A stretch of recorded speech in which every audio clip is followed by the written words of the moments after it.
Are you tired of the same old pro wrestling?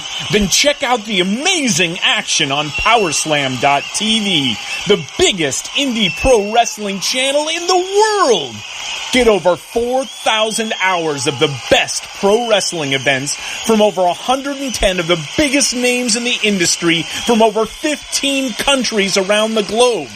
Get your free trial today at Powerslam.tv. This is Jordan Grace, and you're listening to the Social Suplex Podcast Network. BWB, this is One Nation Radio. You better get it right.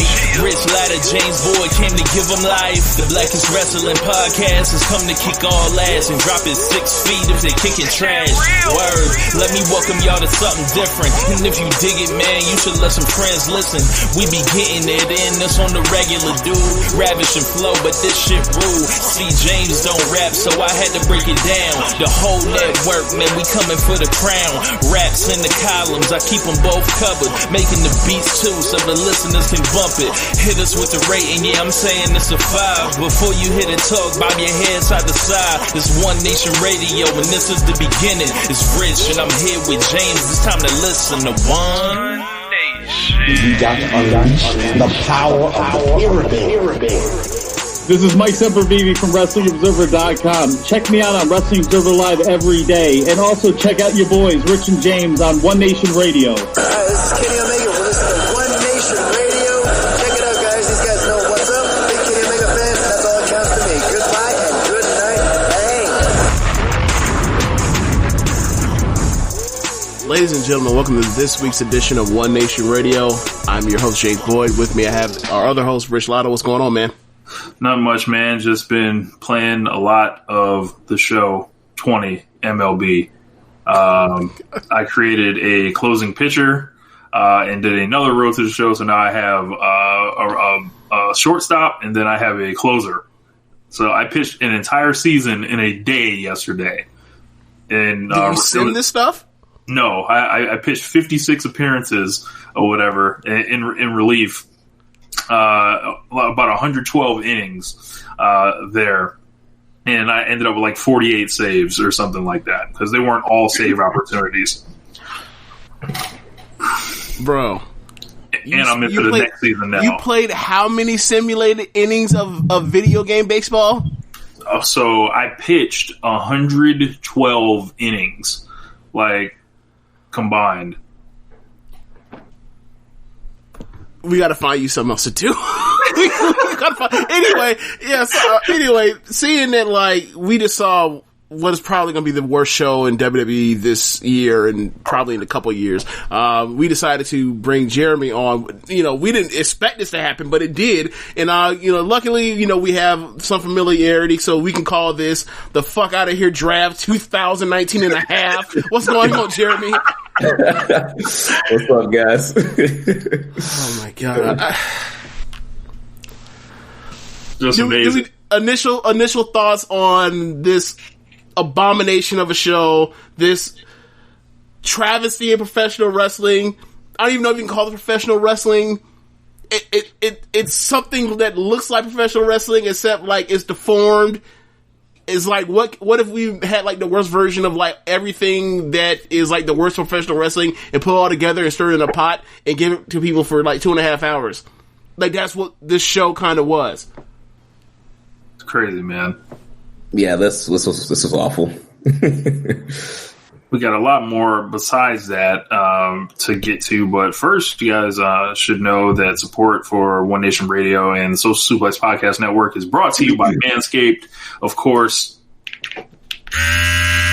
Who is the best in men's below-the-belt grooming. Manscaped offers precision-engineered tools for your family jewels. They obsess over the technology developments to provide you with the best tools for your grooming experience. And don't forget, you get 20% off and free shipping with the code SUPLEX at manscaped.com. That's 20% off with free shipping at manscaped.com and use the code word SUPLEX. Your balls will thank you. And we'll probably talk about Manscaped later in the show, too. I'm you're talking about the Manscaped thing, and I'm wondering, like, as far as genital grooming, right, would being I don't know the exact term, it's a person that works at a spa, you know, waxing and shaving pubes and assholes for 2.5 hours. Would that be a worse waste of, what would that be, 150 minutes than watching this pay-per-view? I know you're going to say, I understand, yes, I would rather watch professional wrestling than shave assholes, but it was, you might have taken it, the way I feel right now, I would take it under consideration. I mean, you're getting paid to shave the assholes. Good point. Yeah. Good point. Look, they're taking our money for this somehow.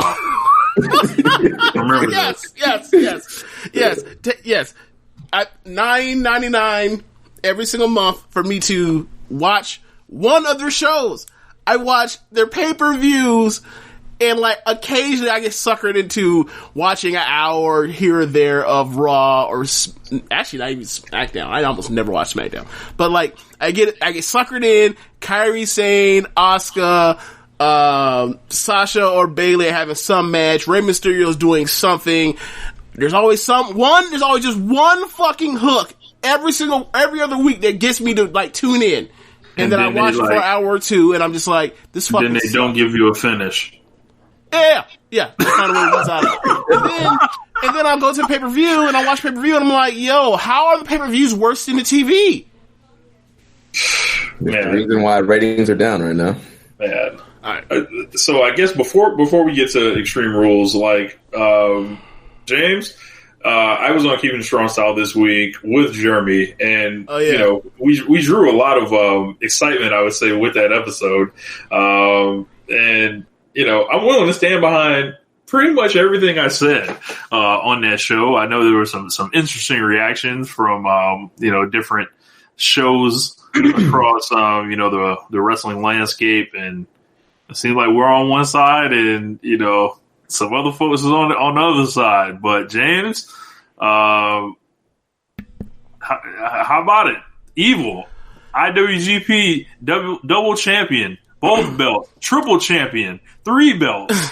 Yeah, so we all started, or not we, me and Rich started watching New Japan Pro Wrestling in 2015 because of Wrestle Kingdom 9. And I saw the Bushi and Nakamura match and the Okada and Tanahashi match, and I thought, like, these are two of the best wrestling matches I've ever seen in my life. They're wrestling at this different level. It's dangerous. It kind of scares me while watching this thing, but, like, the actual wrestling, aside from some of the bits of hyper violence, is like some of those crispest, best technical professional wrestling I've ever seen at pace and speed, and it had like everything I wanted out of, and the emotion it had, like everything I wanted out of like some of the best of like the Daniel Bryan, CM Punk stuff, but it was either on a higher level, a way higher level, and ultimately like that kind of wrestling scared the shit out of me, because it's like, I don't know if I can watch this kind of wrestling and then like ultimately come back to what I'm watching that I actually enjoyed at the time with WWE, because like the wrestling's at a level where I feel like I watch it, I'll be desensitized to anything I fucking watch in WWE. Flash forward to 5 years from now, and I am mainlining Stardom in New Japan like on an extensive basis, and I almost never watch the main roster, and a part of that is because of like I am so disenfranchised with, or so disillusioned by the bullshit that Vince McMahon puts on his television, that I am now, in order to have the quote unquote feel good of the dopamine rush of high quality wrestling, I dip into New Japan, I dip into AEW, I dip into NXT, I dip into Stardom, I dip into Seedling and so forth, wherever else stuff that I see. So the main part of that is the best wrestling promotion that I have watched in any stretch of time ever is New Japan Pro Wrestling, from January 4th, 2015 until I guess it might still be going. I don't fucking know.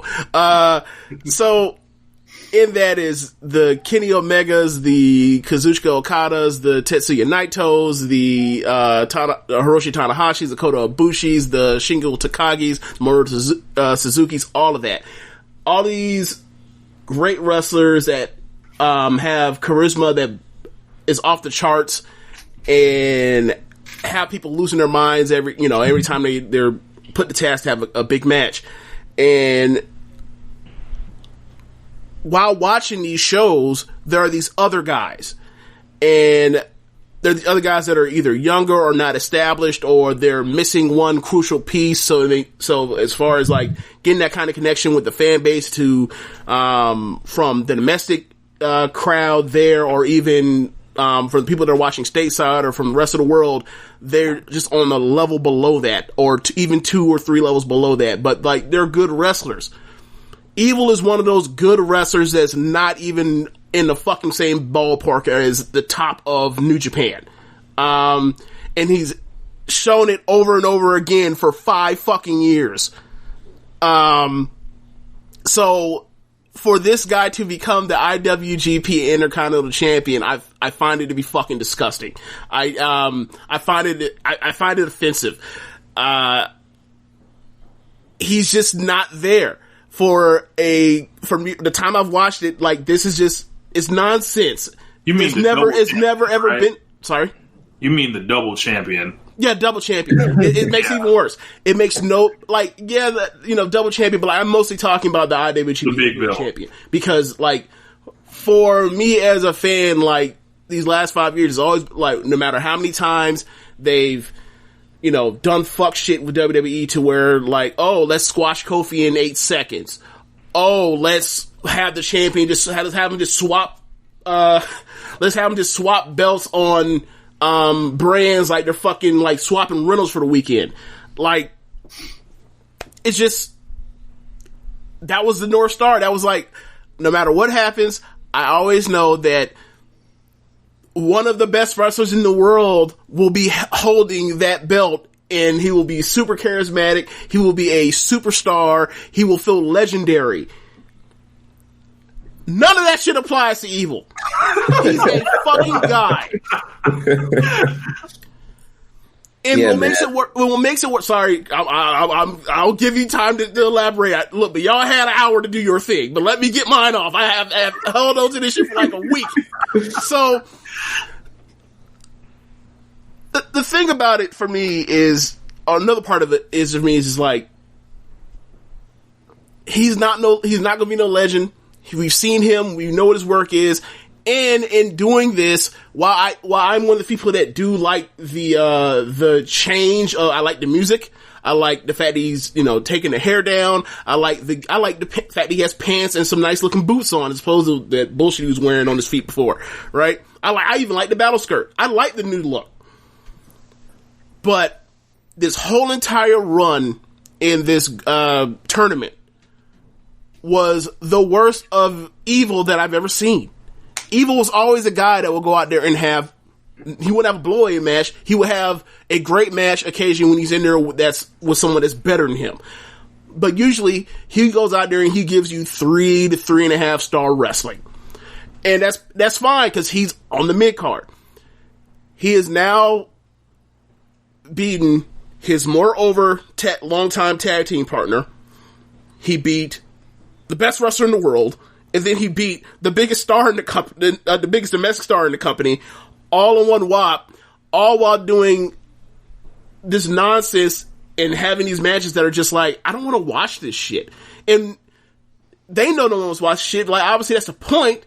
However, like, I don't watch New Japan to watch fuck shit. I understand the Bullets Club existence for the last 6-7 years or whatever else has been since Balor, when they've been doing all this stuff, or in different incarnations of doing all the run in and fuck finishes and heavy heat stuff or whatever else. But if you're going to actually make that guy and try to actually make him a guy, I just don't buy it. And I don't think they really believe it either. They're just doing this. And like, yes, there was talk that they were always, like, this is always going to be Evil's year to some extent, but like, if it's going to be his year to some extent, like, don't he actually have to, like, if he be at least as good as Jay White? And we spent the past, 2 years talking about how Jay White's not good enough for this position. So, I guess that's my piece. Like, I just think that, like, this is fucking dumb. Yeah, we destroyed this already on Keeping It Strong Style. And one thing I will say, and I think this kind of goes across the board for all of wrestling, I think we have to get out of this mindset that different and surprising is good. Just because when people get surprised, we're like, oh, well, it surprised us, we didn't see it coming, that automatically means that it's a great idea and it's the best thing ever. Like, I'm sorry, like, just because it was a surprise or different does not make it a good call or a good decision.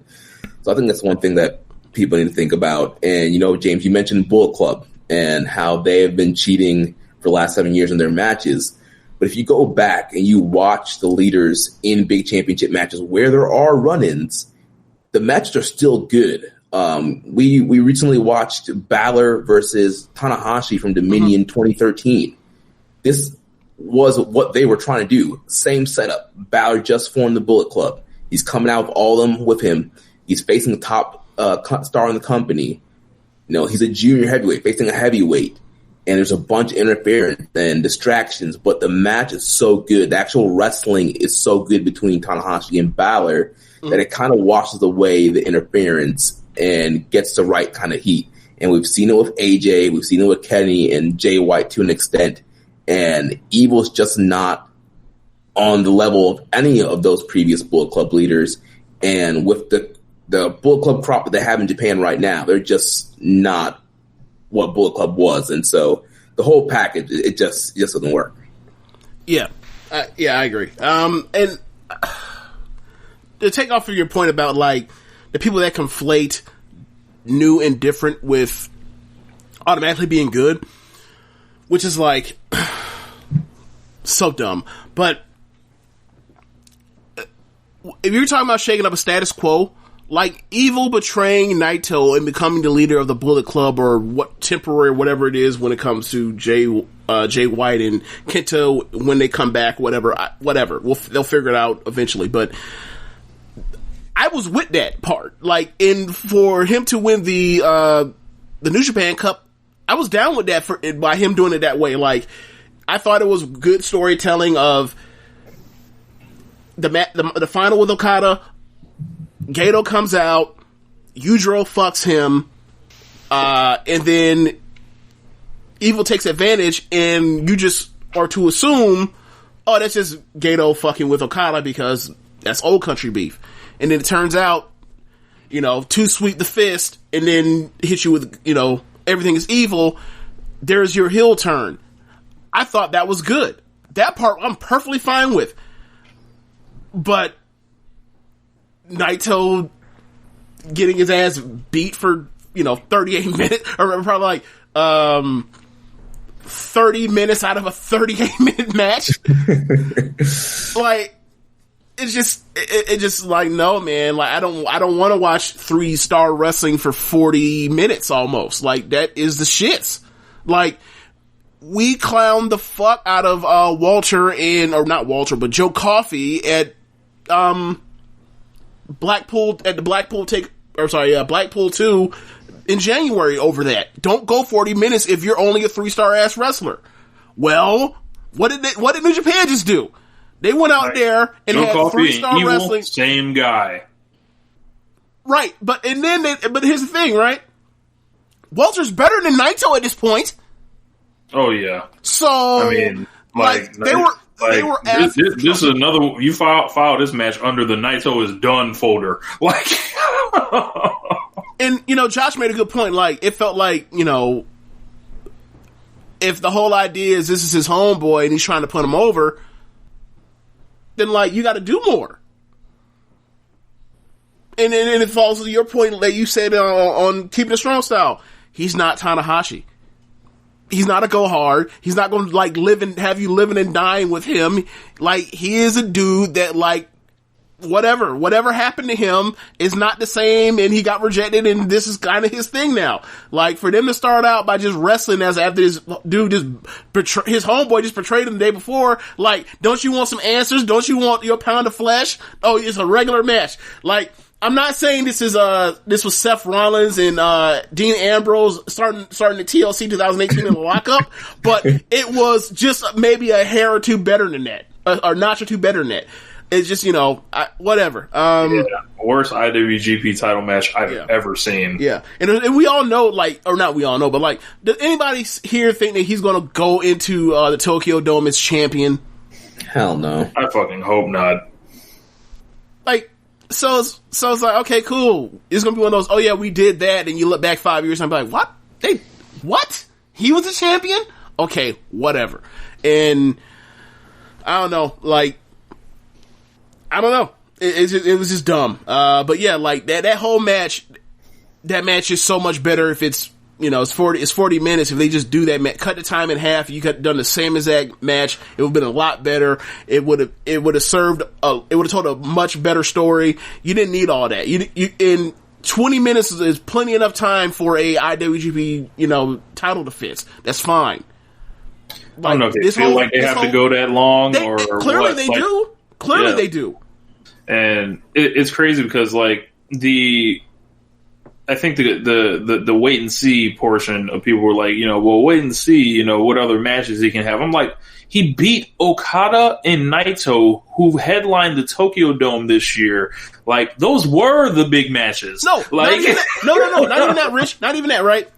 He, like I said before, he beat those two, plus he beat his fucking tag partner.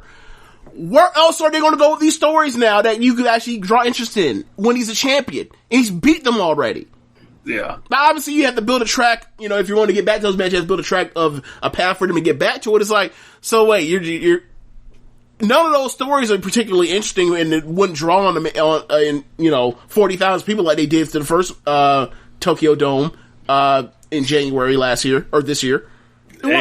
Hey, we gonna see if it's true what they say about LIJ. There these such big draws, in Japan. We gonna see. I believe that for two of them. I believe that Hiromu is a for a junior is a great draw. I believe that Naito is a great draw. I have questions about Shingo, even though I think Shingo is an incredible wrestler, one of the best wrestlers in the world. I have questions about Sonata. Even though y'all know I like Sonata more than both of y'all probably do. But those guys aren't main eventers. Not yet. Those top two, maybe, but those other three, or four, if you guys were counting Bushi in this discussion, no. What did you think about Dick Togo showing up and, Bushi Dick to go? In the words of Jeremy. I don't care. It's fine. What I will say is the second that he came out there with the LIJ baseball jersey on and the mask, I was like, that ain't no fucking Bushi. Yep. Bushi done gained 25 pounds in an hour. What the fuck? The last time I saw somebody in a mask that was supposed to be somebody, and I was like, that clearly is not that person, was when Mickie James showed up as La Luchadora in that cage match between Becky Lynch and Alexa Bliss in 2017. That ain't no... oh, that's Mickie James. I was like, that ain't Bushi. Get the same thing. Nah. So, I haven't seen Dick Togo wrestling in decades, right? Yeah. So, I don't know. I heard some things about he still is pretty good. I don't know how good, but whatever. New guy, fresh, given they're short on bodies right now with the travel issues or whatever else. Sure, why not? I don't have any problems with the Dick Togo stuff. I don't really have problems with the fact that it's a very, very weak, domestic Bullet Club right now. My whole thing is this fucking guy's a champion. He's not going to draw on top, and nobody's going to, tune in large or draw in large numbers to see him possibly, get beat every single defense. It's going to be oh, that's on top. Mid. Yeah. Well, yeah, it's if you guys want my full thoughts, I went into heavy detail and anger and everything on Keepin It Strong Style. Run those downloads up for you boys. So... Yeah, and at this point now we just gotta wait and see which camp is right. Right. Somebody gonna be right. Right. It's gonna be us. Yeah, right. That's the thing. Don't you just hate it when you have these conversations with people, and it's normally the same people that have this optimistic approach. It's bro, I'm not trying to argue with you, but what I'm trying to tell you is like, I used to be you, and I got tired of putting my head against the fucking glass ceiling. I got tired of patting my fucking head. Like, you don't have to do this every single time. You don't have to go up for them every single time. Any promotion you watch does some shit that's like questionable. Sometimes they just are on one. Yeah. I hope Gato is not losing it. I wouldn't go that far. I'll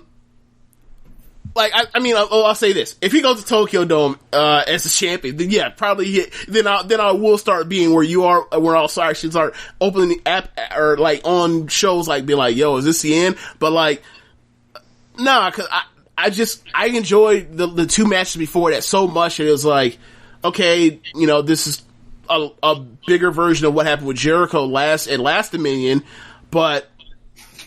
I still think like this is still the best wrestling. Like, go out there and go, put out your best cards, whatever. This is still the best wrestling promotion in the world. It's just like they're going through some things right now. They're clearly going through some things. Changes. Yeah.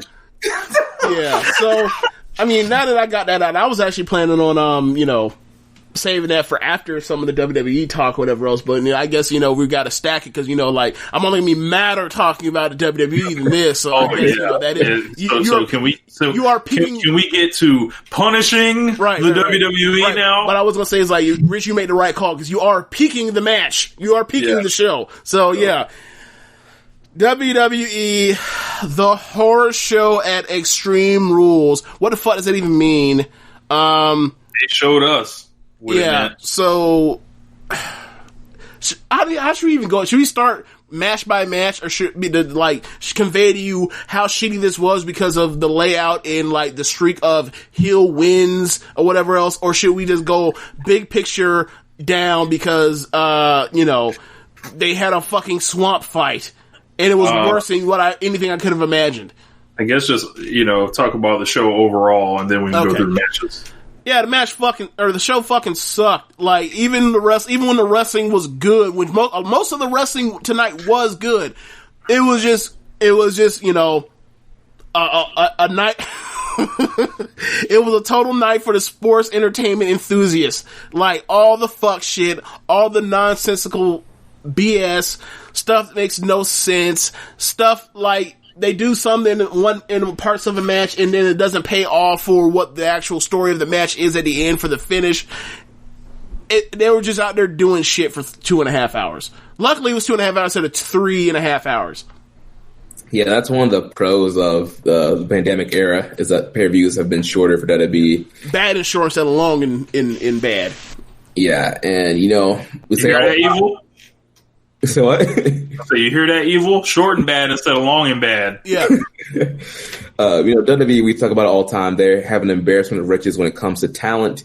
And up and down this card, there was a lot of talented men and women who were all busting their asses and working really hard. But unfortunately, they were given horrible finishes, horrible stipulations, horrible conditions to work in. It can literally only do so much of what they were given.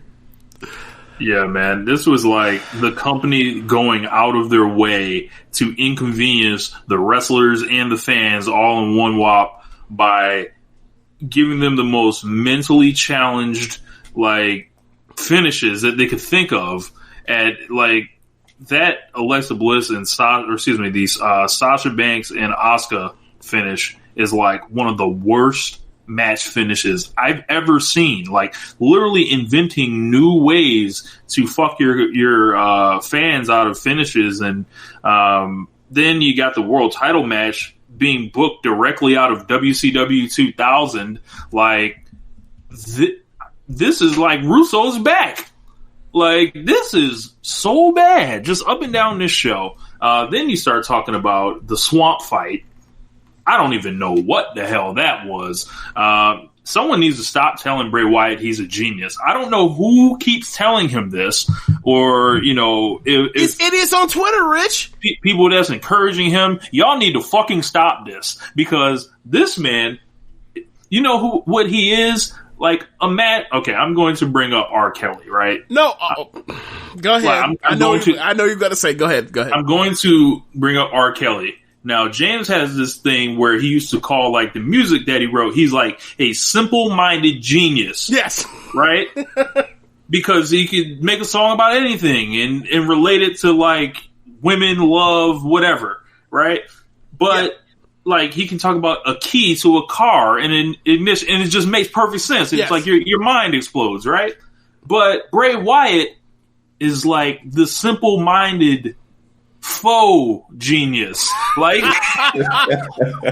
like when you like shine the light on it, it holds up to no like standard of excellence. It's just shit that's happening. Like, there's no reason for it to happen. It's like all trying to be callbacks, and it's trying to do a lot of things, but it's actually accomplishing nothing. Like, it's fake deep. Like we this is the same story with Bray Wyatt as it's been for 7 years. Nothing's happening. It doesn't matter. It's a Chinese movie. You're moving your mouth but not saying nothing. Oh God. And I was telling Rich this off air before we started recording. A lot of the Bray Wyatt clan, they like to talk about, Bray's such a great wrestler, such a great wrestler. You need to give him a chance. It's like, if Bray is such a great wrestler, then why does he always have to be involved in stuff like this? If Bray is such a great wrestler, how come he never? I'm sorry, Jeremy. If Bray is such a great wrestler, how come he never has even good matches? Exactly. Yeah. Not great. I'm not asking him to go out there and have 4 stars. Can he go out there and have a 3-star match? How often does he have a 3-star match? Like what? Once every, on average, like what? 3 times a year? Like 18 months, like fuck it. Like, yo, and then like I'm just thinking about like the rest of the show, and it's like the eye for an eye match. Like, the match like was going well for a lot of it actually. And then you get to the end, and it's just like I see everything that's coming and see what they're doing, and I'm like, are they really passing this off as like the finish to a wrestling match? My God. Yeah. And then Apollo Crews and MVP just doesn't happen. There's no replacement match. Like, I don't understand how they get away with like putting this stuff out. Like, how? Like, this is good enough for like this man thinks this low of the audience that he is willing to serve them this shit. Because he thinks that you're going to tune in to Monday Night Raw to see if Sasha Banks is actually the champion. He thinks you're going to tune into SmackDown to see if Braun Strowman is still fucking drowned. No, I'm not. I will never watch Raw and SmackDown again. Like, no. Yeah, okay, this show was just like, throw it in the bin, light it on fire, sing doo-wop around it. God damn it. He's going to be using this shit for years now. Okay. Yeah. Fuck. Alright. First match. A good match. The New Day versus they don't have a name. I was gonna say the Bar, but that's not the Bar. Cesaro and Nakamura in a tornado tag Extreme Rules match. I thought these dudes worked hard. I thought Kofi may be dead. I thought they worked really hard. I thought it was a fun match, honestly. Yeah, I came in about like halfway through this match, and then like really only focus in like when Kofi was about to take that super fucking power bomb for the finish, and I was like, wow, like Kofi, they don't deserve you to do this, bro. Nope. Like you ain't gotta do this. Nope. Yeah, and the problem with table matches, and I know it's been explained several times. Match. Okay.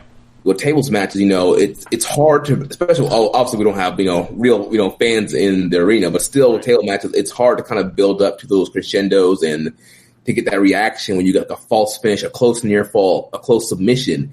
Like, you don't really get that when you have people like kind of teetering and tottering over the tables. Like, oh, is it gonna go through? Ah! It's just not the same. And I think tables matches, the best way they work in a tag team situation is when you have elimination style tables. One of my favorite tables matches is from Survivor Series 02 when it was Jeff Hardy, Bubba Ray, and Spike. I think they were going against 3-minute warning, and it was like a 6-man elimination tables match. So, you slowly start eliminating each team member, then it gets down to one-on-one, like, oh, they only have one member left, like, how are they going to survive? And so you build up like the anticipation because people are getting eliminated throughout the match and going through multiple tables, and you build up to the final table spot. Right. This you have one table spot you're trying to build up to, and there's only so many different ways you can try to pretend not to get your opponent through the table. Right. Like, just pick the nigga up and throw him through the table. Wow. But yeah, I agree. Nakamura, his gear was horrible. Yes. What the fuck was he wearing? Hey, I would say that even though it is far less problematic, he needs to go back to the Rise of Sun gear. Like, bro, I think it's still the Rising Sun gear, but it's just a different color. It's blue now. No, because I ain't seen no sun. Because he got the gear to make it look like it's an actual sun. I didn't see. Maybe it was, but I didn't peep that at all. Yeah, it was like the stripes were blue or whatever, and it was like, but you're wearing like red and black. What are you doing? Yeah. Like, nah, man. It's just like, yo, look, Nakamura wouldn't have dressed like this a couple years ago. Nah. A couple years ago, they didn't make him cover up his body. I don't know if you noticed about a few people, like Nikki Cross, Asuka, Nakamura, that you will just have to, like, they are hiding these people, even though these people don't necessarily have bad bodies. Like, so, like, they don't look like supermodels necessarily, but, like, they don't have bad bodies. So it's weird, Vince and his body shit. Yep. That's for 40 years. One last thing I want to say about this match, it's so unfortunate that Cesaro is becoming one of the greatest tag team wrestlers of all time. Normally that would be a compliment to somebody, but the fact that Cesaro is probably one of the best singles wrestlers on the planet right now and should be a world champion right now, and he's had to be stuck with Tyson Kidd and Sheamus and Jack Swagger and now Nakamura. It's like, why do we have to keep sticking this guy in tag teams? Why can't he be a singles guy? Because he doesn't speak English well? Like, because Vince thinks he's boring? Like, he's one of those guys I hope his contract is running up soon and we can see what he can do on the outside. Boy, I'd love to see Kenny versus Cesaro. Man, that'd be amazing. Oh, my God. Oh, well. Yeah, it would. Like, think about it. Like, forget that part. Like, if we get the NXT crowd back, and he goes back, if you ever go back to NXT, he'd kill it again there too. It's just, whatever. He's been so underutilized as, a person you can make some type of gatekeeper for a belt or some type of level in a division that, like, it's been passed for. Like, all you have to do is make that dude just a middle mid-card guy. You don't have to make an upper mid-card guy, just a middle mid-card guy, singles guy, and have him in TV feuds with whoever that you need to, do something cool with from time to time, that's away from the belt or whatever else. In a heel or in a face situation, he can work both. We've seen that for years. Never figured it out. Sad shit. An eye for an eye. Or no, Bayley versus Nikki Cross. Bayley versus Nikki Cross. One of y'all go or I'm going to go. I can go. So, first of all, the build of this match was horrible. The whole story going in this match was that Bayley had beaten Nikki Cross on TV 2 weeks in a row in tag matches, and Nikki Cross's confidence was shattered. She didn't know she could believe if she could beat Bayley. And then before this match, we saw Alexa and Asuka and Kairi Sane giving her a pep talk and pumping her up and helping her build her confidence up. Then she goes in this match all fired up, and both ladies worked really hard, but it just kind of fell flat coming into the finish where, you would think the story here would be like, all right, Nikki's got her confidence back, and so now she's going to overcome and beat the able Bayley and Sasha. But it's no, we have to get more heat in this promotion, so we're going to have Bayley and Sasha cheat once again to win and beat this babyface, beat Nikki for the third time now. It's like, why is she even challenging? She already lost twice. Now she's coming in and losing a third time. Why is she even the number one contender now? Why is she even challenging coming into this match? What is it with these Sasha and Bayley matches lately on Raw, SmackDown, and NXT where they have weird fucking finishes? All of them. There's always some type of throwing the belt in the ring. There's someone jumping on the apron, distracting the ref. Now people spitting mist in people's face, using the boss rings as like essentially brass knuckles. Like, I'm tired of watching them.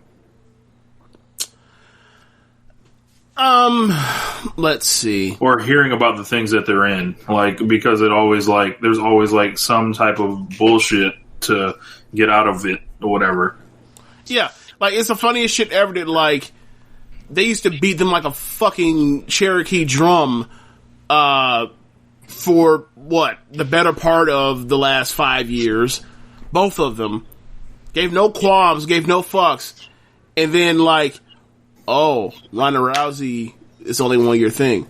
Oh, Becky's pregnant. Oh, Charlotte, like, every other year has to go away for surgery. These are actually your top guys, and you've ruined it for the last 5 fucking years trying to push this other nonsense, whether it was Alexa Bliss or it was the Iconics or Lacey Evans. So, and then they like, oh yeah, like they've been around for 5 years. They actually are stars. And like, I don't want to push Shayna Baszler because like, in this man's eyes, like, I don't want to push Shayna Baszler because this man don't want to fuck Shayna Baszler. And like, doesn't want to push Bianca Belair because you know why he doesn't want to push Bianca Belair. So this is where we are now. Naomi came back. Didn't want to push Naomi. Had all that buzz. Didn't want to push her. Buzz again this week.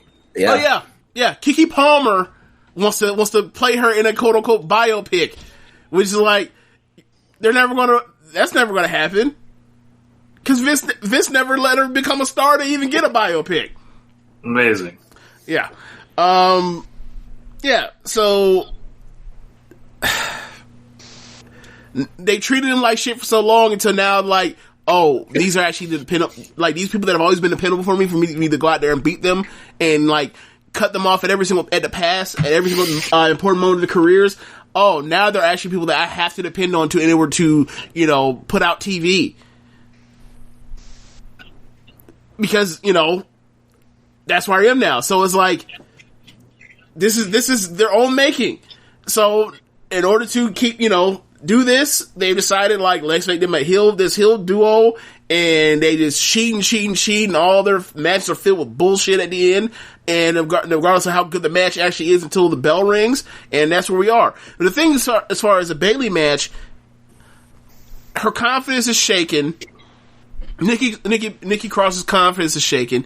She's trying to get to a point where she actually starts believing she can win. She gets there. Actually, I guess she got there, and then immediately, like, essentially brass knuckles, and he gets hit with Bayley's finishing pin. Fuck off. Yeah, they got Bayley like holding this belt like she's Hollywood Hogan. Like, she's had this belt since the first SmackDown of 2019 on Fox. So that's like that's October 4th, 2019. I understand there's like really no one else for them to really give it to, but like, why? That's their own doing, though. That's just their own doing. Why? I don't. In order for that, they would have to build a babyface, and they ain't good at doing that. Yeah, it's amazing. Bayley could easily hold the belt for this long as a heel, but not a babyface. Can't be having that shit. Yeah, gotta kill her career in her own hometown because she's afraid of violence in fucking professional wrestling. All right, I'm unless y'all got something. An eye for an eye match. Jesus fucking Christ! All right, the wrestling in this was good.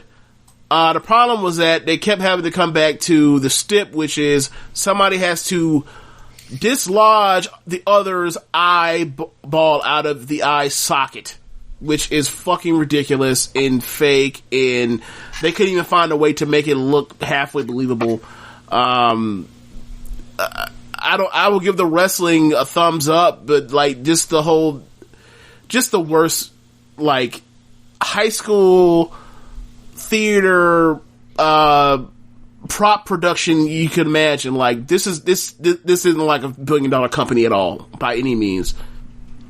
Yeah, this is just awful. This is a horrible way for a legend like Rey Mysterio to go out. Like you mentioned, James, the wrestling in this match was very good. Like, why couldn't these two guys just go out there and have a pro wrestling match? And, you know, if you want to make an Extreme Rules match or hardcore, whatever, since it's a grudge match and on the Extreme Rules, whatever you find, it could have been a great match. But we had to involve this stupid stipulation of eye for an eye. And like you mentioned, this is horrible, fake-looking prosthetic eye in Rey Mysterio's hand. Just atrocious.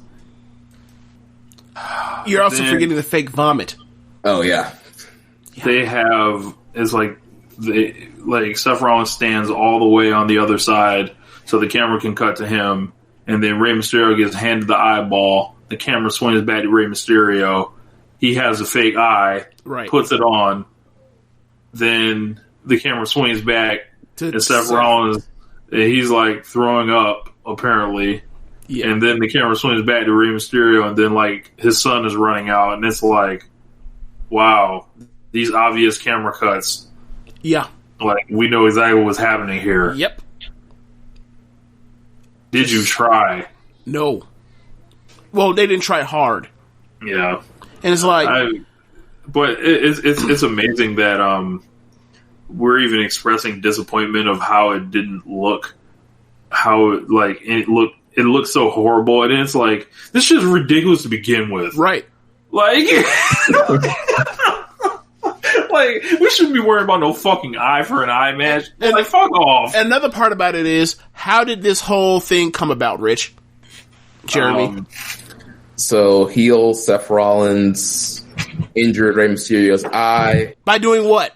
By jamming it into the steel steps the same way that he did in this match. So how come the eye didn't pop out the first goddamn time? I guess he used more force this time, maybe? I don't know. Well, you see, he was working over the eye the whole match, so... Loosened up the eye. The eye was in the red. You know.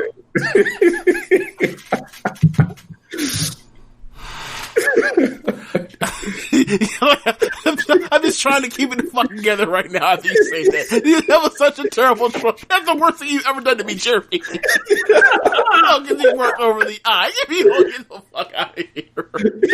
Oh, just awful, man. Just awful. I don't know what this means for Ray or whatever he does. If this is a send off, it's like, what a terrible send off. And it's so dumb because, like, you know, whether it's 1, 2, 3, 4, 5, 10, 15 years from now, they're never going to make another Latin superstar. So what are they going to have to do? Dial up Raymond Mysterio Jr. again and pay that man main event money to come back out there and sell masks and merch. You know what's going to happen.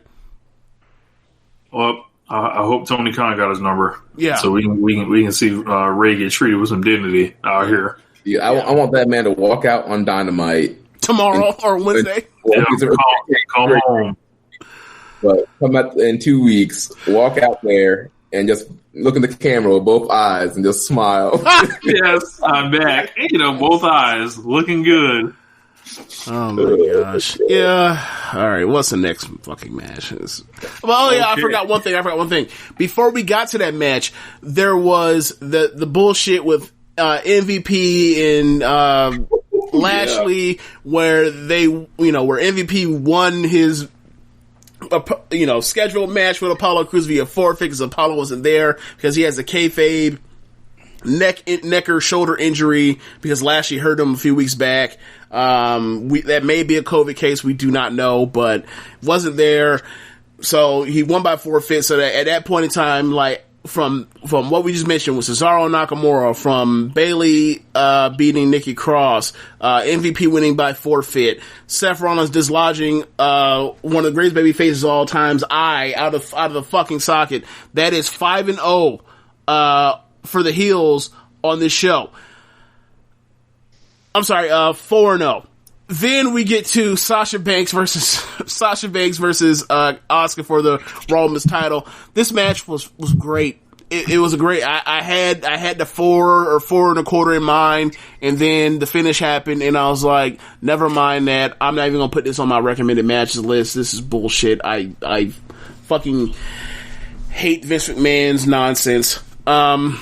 Yeah, y'all say what y'all want to say. I exploded on this match, like in the group chat, just repeatedly typing in bullshit, and I'm like, so why can't we do a finish here? Right. Like, y'all ain't never had no problem with beating Sasha Banks before. Right. Asuka, once again, not getting any real wins as a champion. If you look at the Nia Jax match she had, the matches with Charlotte, to her versus Bayley, like, this is a real, like, Kevin Nashian, like, title reign, like, where they make you the champion, but I'm going to a fucking draw, like, or I'm going to a fucking tie, like, or there's bullshit happening as soon as I win the belt, like, I don't know, like, quietly, that's stacking up. I don't think anyone's going to notice yet, but I think she's going to hold on to this fucker until Charlotte's ready to come back, and then she's going to hand that show off to her. And I don't think Vince actually cares about Asuka. But the thing is, he doesn't really care about Sasha either, so it's like, what the fuck's going on? Yeah. It makes no sense. Yeah. Like, they already had to, like, use their tag team titles to, like, make them cross brands to do the damn match. So it's already in the what the fuck zone. Like, yep. This was awesome. Like, leading up to it, like, and then, like, we're talking about an all-time bad, horrible finish here to where Asuka missed the ref. Bayley gets in the ring, robs the referee of the shirt, counts a fall, even though you're not a referee, rolls out of the ring. And it's a regular fucking match. Yeah. Like, it's not like it's some no rules match. It wasn't a 2 referee match. It wasn't anything like this. Like, you're not a referee. Like, what the fuck? Like when they pitched this finish and told them what they were going to do, they were like, I just work here. That's what I imagined that Asuka and Sasha Banks were like. I'm like, it's amazing they even wrestled as hard as they did. Because if it was me, I'd have mailed that shit in like Tetsuya Naito. Yeah. It's funny because, like, there's always this talk, or there's not always, there's this talk about, like, there is a Sasha Banks boo-boo face when she loses, and it's like, I'm totally unaware of this thing, because, like, typically, almost overwhelmingly most of her matches that are fucking great are matches where she does what at the end of them, Rich? Lose. So what the fuck are y'all talking about? Anyway, so, I don't know. It's nonsense. It's just a cheap hook to get you to try to watch on Raw, and no one's gonna fucking watch. People are gonna watch the show. Maybe, you know what? Maybe the show was so bad that people tuned in out of morbid curiosity, but it's like, okay, so they watch for like 15 minutes and then turn the shit off. Yeah, that ending just didn't make any sense whatsoever. And with all this confusion and clearly Bayley not being an official, so in a special guest referee match, you would think that somebody, some type of authority or, backstage personnel would come out and be like, all right, well, let's see, match is either a no contest or there's a disqualification, like Sasha's not the champion, like some kind of call. But I guess, they want to use that, like you mentioned, James, a cheap hook. Say, oh, watch Raw tomorrow night and see if, Sasha's actually the Raw Women's Champion or not. And it's like, why would she? Why would she be the champion? Bayley was not a referee. She was not an enforcer. Right. She's not an authority figure. Like, there's literally no law. If they come out here tomorrow night and say that Sasha Banks is the Raw Women's Champion, that will be some bullshit. Because there is no logical sense of how Sasha could be the women's champion right now. Right. Yeah. When you have her tag partner make the fall, who was not legal in the match, not authority figure, not a special guest referee, not the authority figure, nothing. So, yeah. After the referee got misted, so like, doesn't it just end in the DQ when the referee rewatches the tape? Oh, the fucking. Well, they're arbitrary about that, Yeah, I got misspit in my face. So, like, I mean, he should be able to know that without a tape. So, what the fuck? Like, he can call it DQ. But, and where were the other referees? Like, no other ref could have come out and been like, nah, like, give us the belt back. Like, we're throwing this out. Like, I sure seen them all run out there during the eye for eye match. So, I don't know. Maybe they all left, to go attend the Ray. There was only one referee in the entire building left. But yeah, you talk about us finally getting an Asuka versus Sasha Banks match on pay-per-view, and here it fucking was. And we got it, and it was great until they decided we don't want none of that. We take everything back. Yeah, whatever. WWE title match, Drew McIntyre versus Dolph Ziggler. Dolph Ziggler has won a match to have the stipulation be whatever he wants to for the horror show at Extreme Rules. So he gets to the ring, he gets on the mic, and he says to Drew McIntyre, I want an Extreme Rules match. Drew was like, fine, and then Ziggler says, no, what I want is a one-way Extreme Rules match where I can wrestle this match on Extreme Rules, but Drew McIntyre, you cannot. And I also want your championship advantage taken away, so if you get counted out or DQ'd or disqualified in any way, I become champion. Then Drew McIntyre proceeds to beat him from pillar to post. Ziggler tries to make anyone believe for a fucking second that he can become champion. No one buys it. Eventually, he sets up for sweet chin music. Drew McIntyre hits one of Claymore and pins him. They tried really hard. They really did. But no one can buy it. Like, I don't know, man. It's like when you start putting your world title in these type of stipulations directly out of WCW 2000 to where like one competitor has like a whole different set of rules than the other guy. Like, I can't care about your title. Like, I don't like this Lance Storm, Canadian rules ass match. Like, this is literally Vince Russo. I just had a thought. Did Dolph Ziggler just have white privilege and lose the game of life? This match. This man had the inside track on everything and still just fucking lost. A career fucking loser. Welcome that man to the Mount Olympus of geekdom. Yeah, Dolph was already a geek going into this match, but yeah, he is cemented in the Hall of Fame, the Mount Rushmore of geeks. You literally just roommates in that building. You say he's roommates with who? Hiroki Goto. Oh my god. Yes. This man literally had every advantage possible. Literally weapons. He had weapons too?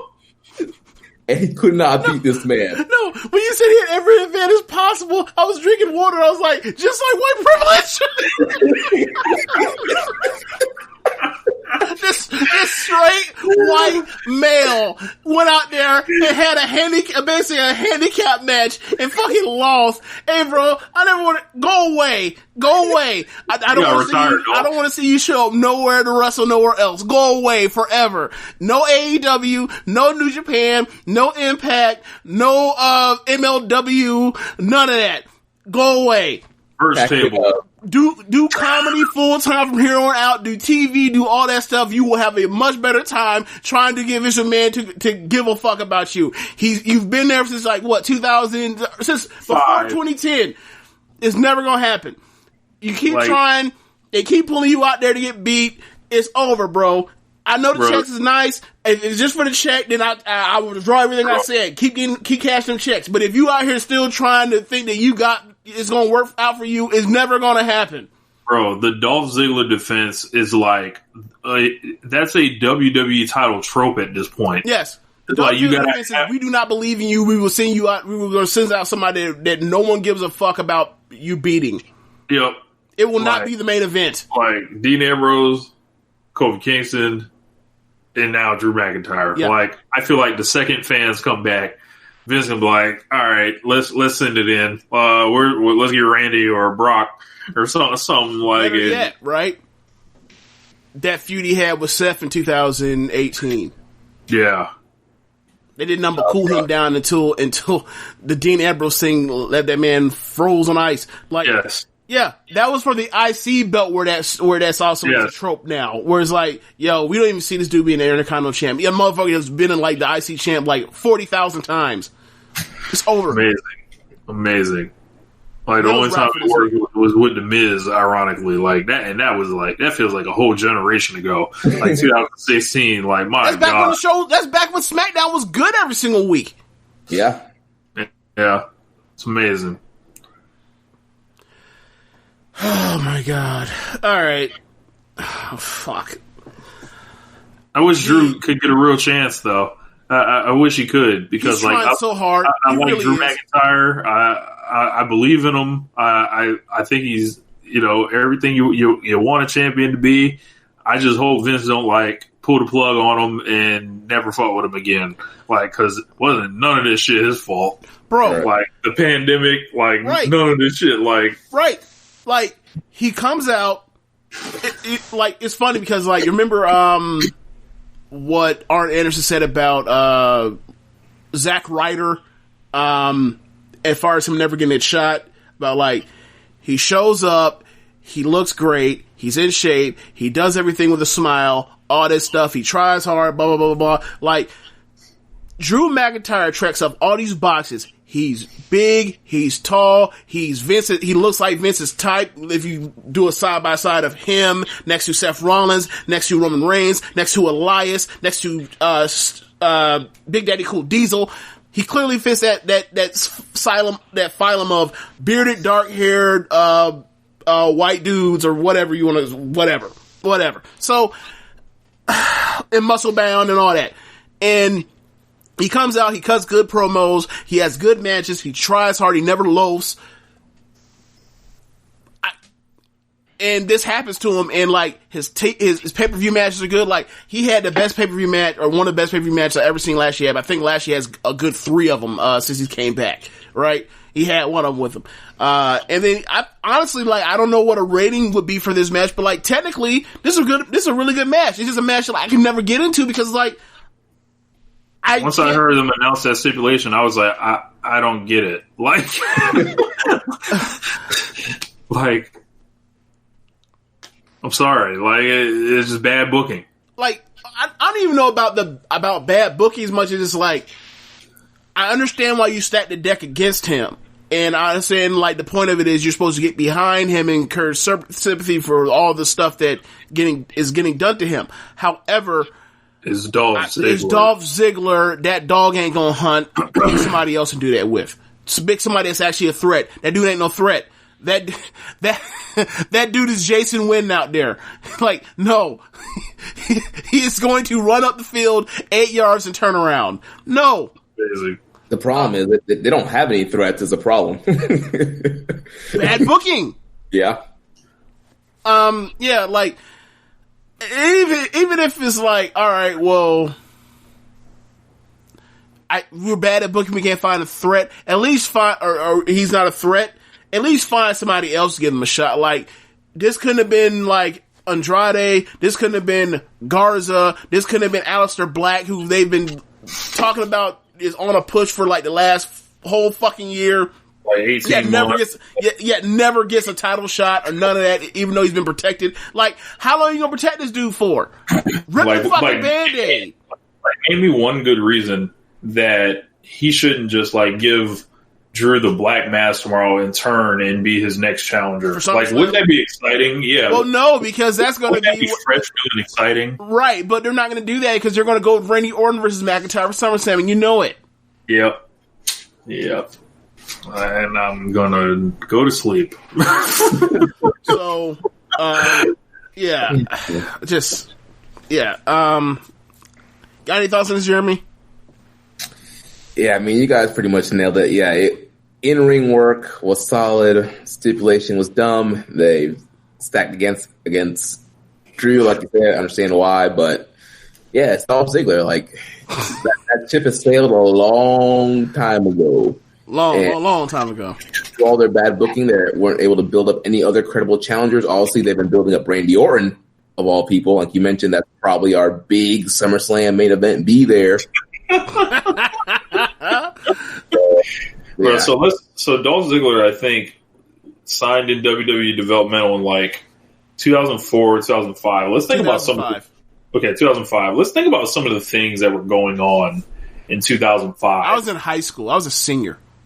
I was a sophomore in high school. Peyton Manning had not yet won a Super Bowl. Well, never mind. I'm not gonna make no jokes about Peyton Manning. I'll leave it alone. Yeah. Let's see. I don't think it was Facebook yet. Yeah, real early stages. Yeah, real early stages. Yeah. Like Facebook was around, but like for college students only. Like shit like that. Well, I put it like this, right? I didn't get onto MySpace until like my senior year of high school. Right? Like 2015, when I talk about 2015, is like, that is like you go into school in the fall, like, that is my junior year, senior year is 2005. Like, that is that fucking long ago. Like, that's my junior year. Yeah. Like, think about it like this. That was so long ago that, like, Kanye West was considered a I'm not even gonna get into Kanye, because he's going through a lot of things. He's losing his fucking mind. He needs to go seek professional help, and when he goes seeks it, he needs to like take it to heart and use it. But yeah, like, let's see. Thug Motivation 101 came out that year. Yeah. The documentary 2004? 2005. 2005. Yep. Yeah, man, that's a long fucking time ago. All right, let's see. Things that happened in 2005. Katrina hadn't even happened. Right. Let's see.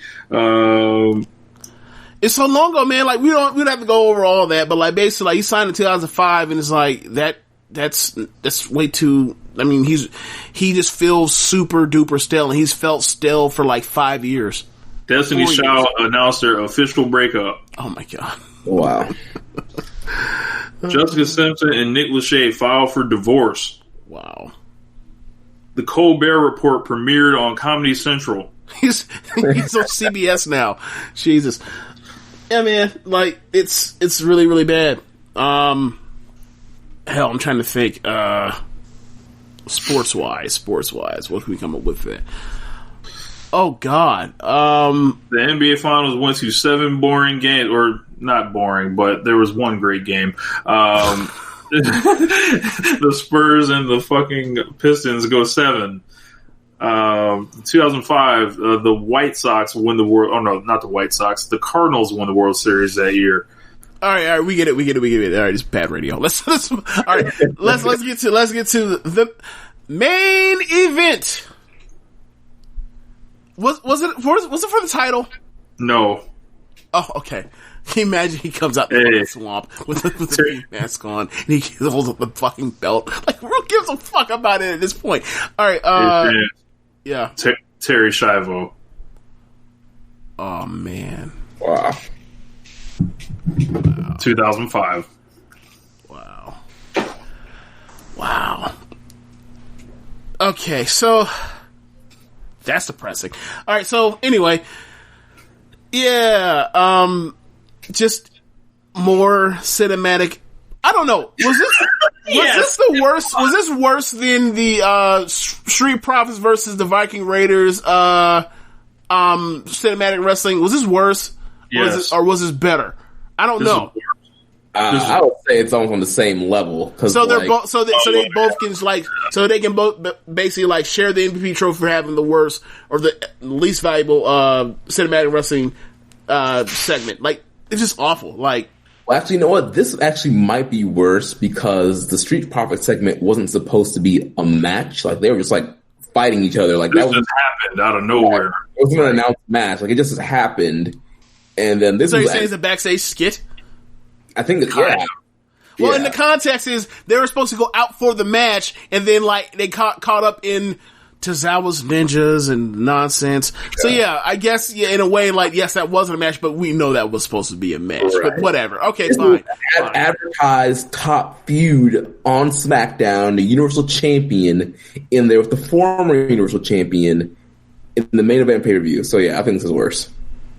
Like I said earlier, I don't know who keeps telling Bray Wyatt he's a genius, but he's not. Braun Strowman has the range of a board. Then like you got Alexa Bliss popping up in the middle of that, and all the incels. I just imagine they went nuts seeing this Alexa Bliss thing here. But I'm sorry, I said like I miss professional wrestling. Like when I watched this match or whatever the fuck this was. This was just like they've gone to the well so many times with this. They did one good one of these and totally forgot why that one was good. They didn't take the lessons that came from the Stadium Stampede at all. They forgot that like when these things work, they're like triumphant. They're not supposed to be like dead serious. Like this thing, like all these things that he was trying to tie in, it was like he was fighting himself. It was like, when I saw him fighting himself, I was like, what planet are we on?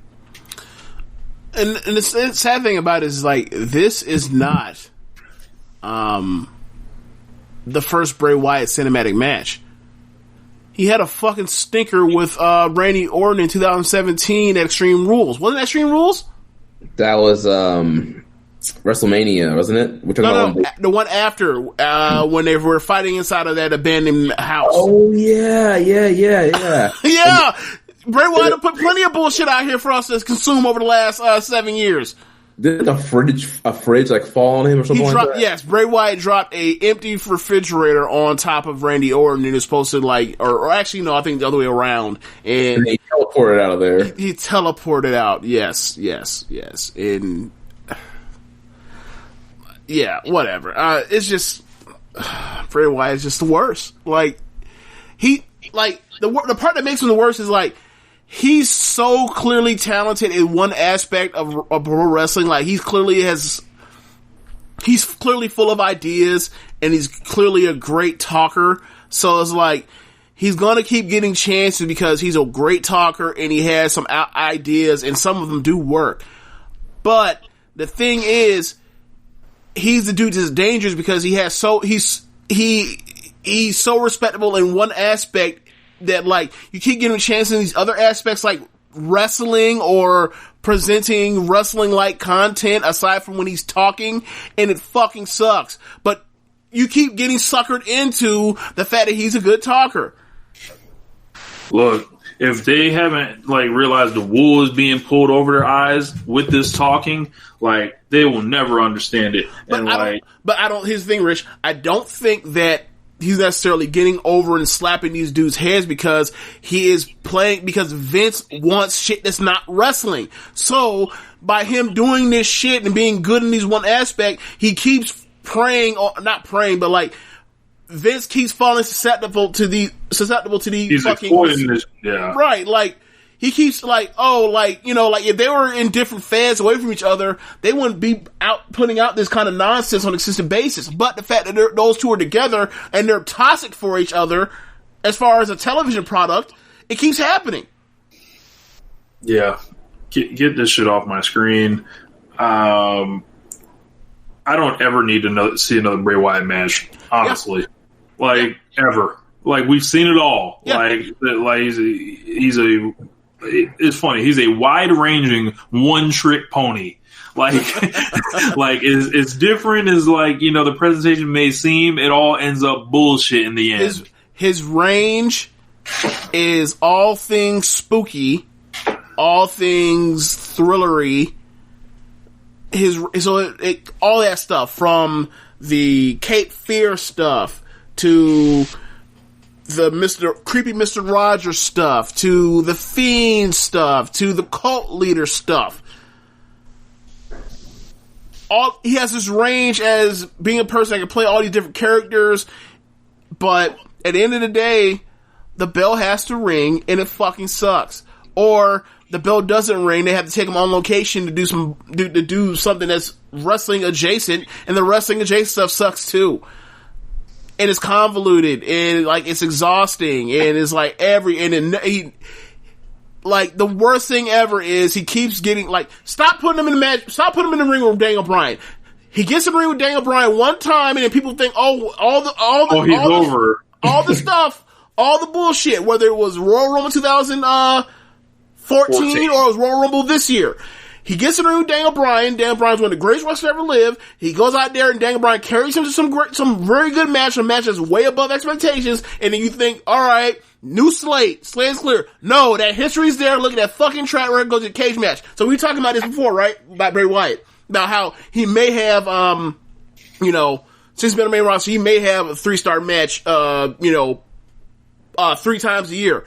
I did 17 3-star matches that are tag matches or singles matches. I'm not including any Royal Rumbles. Fuck out of here.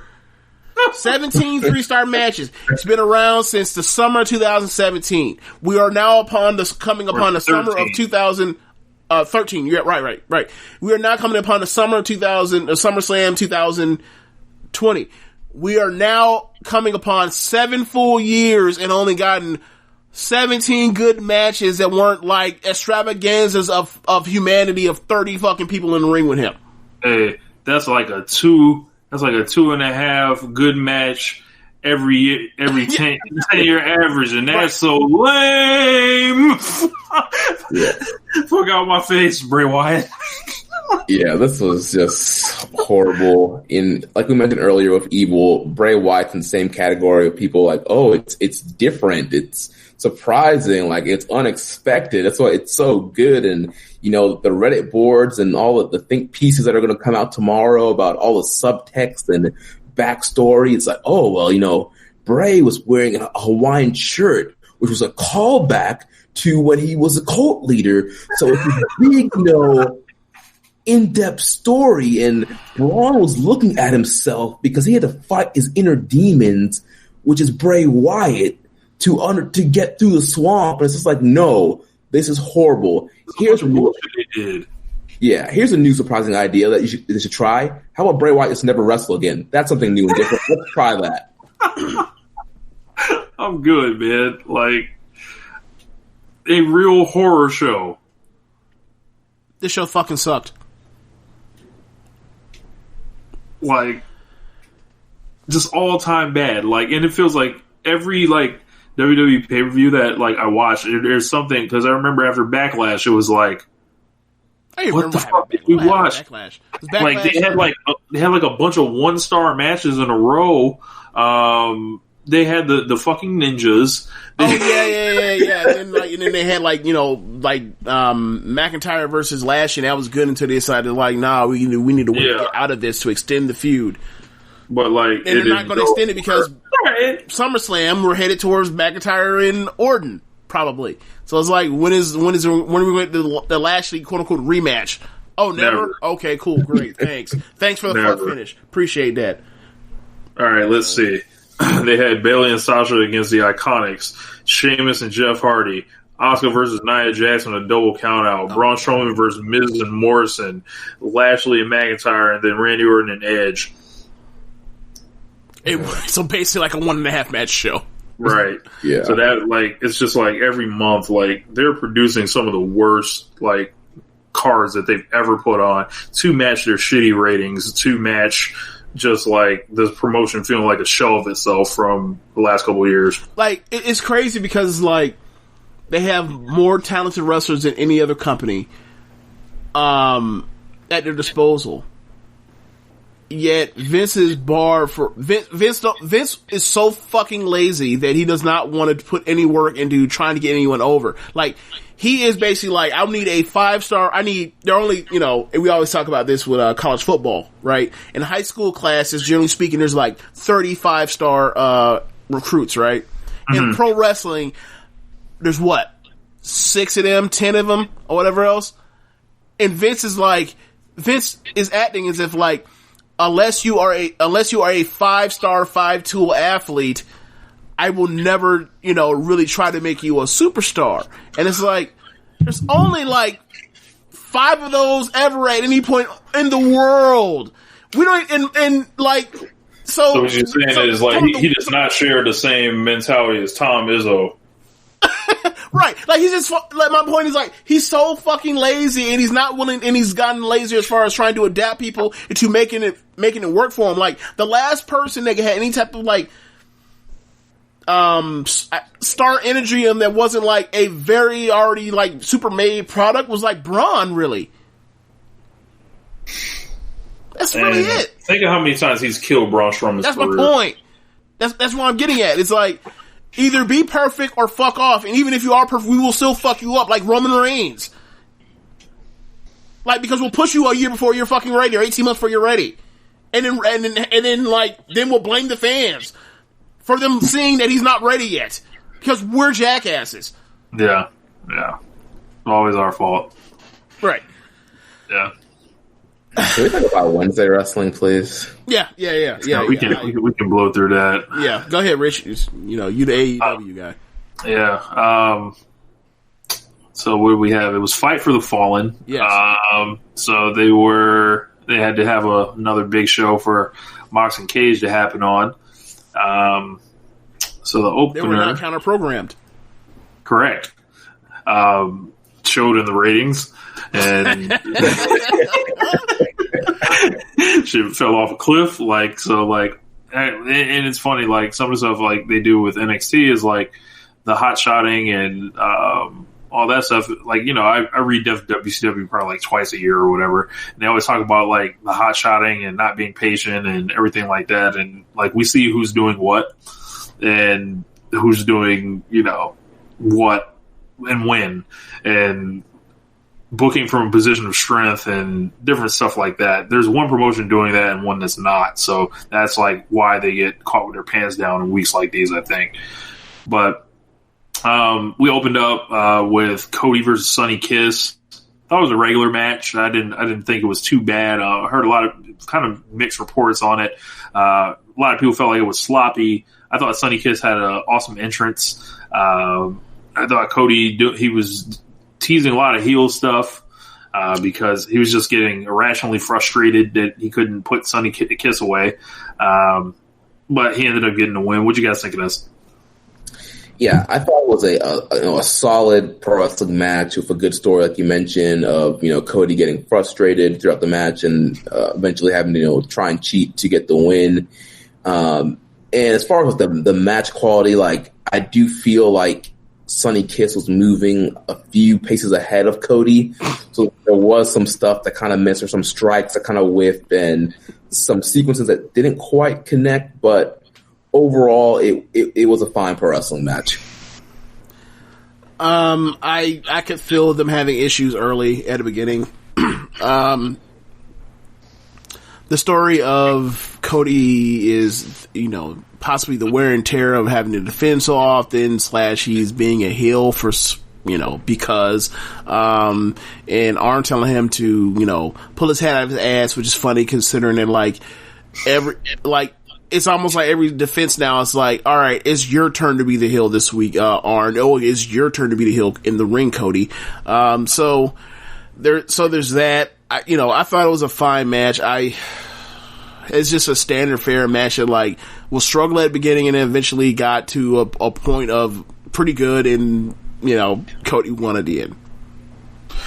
Yeah, and he was doing the big "We Are the World" hugging segment after, and I felt like they zoomed the camera in on Cody, and I think that was like, I saw him like one day he's going to be doing the "We Are the World" celebration with somebody, and he's going to drop their ass. Like, I just got that feeling. So look out for that.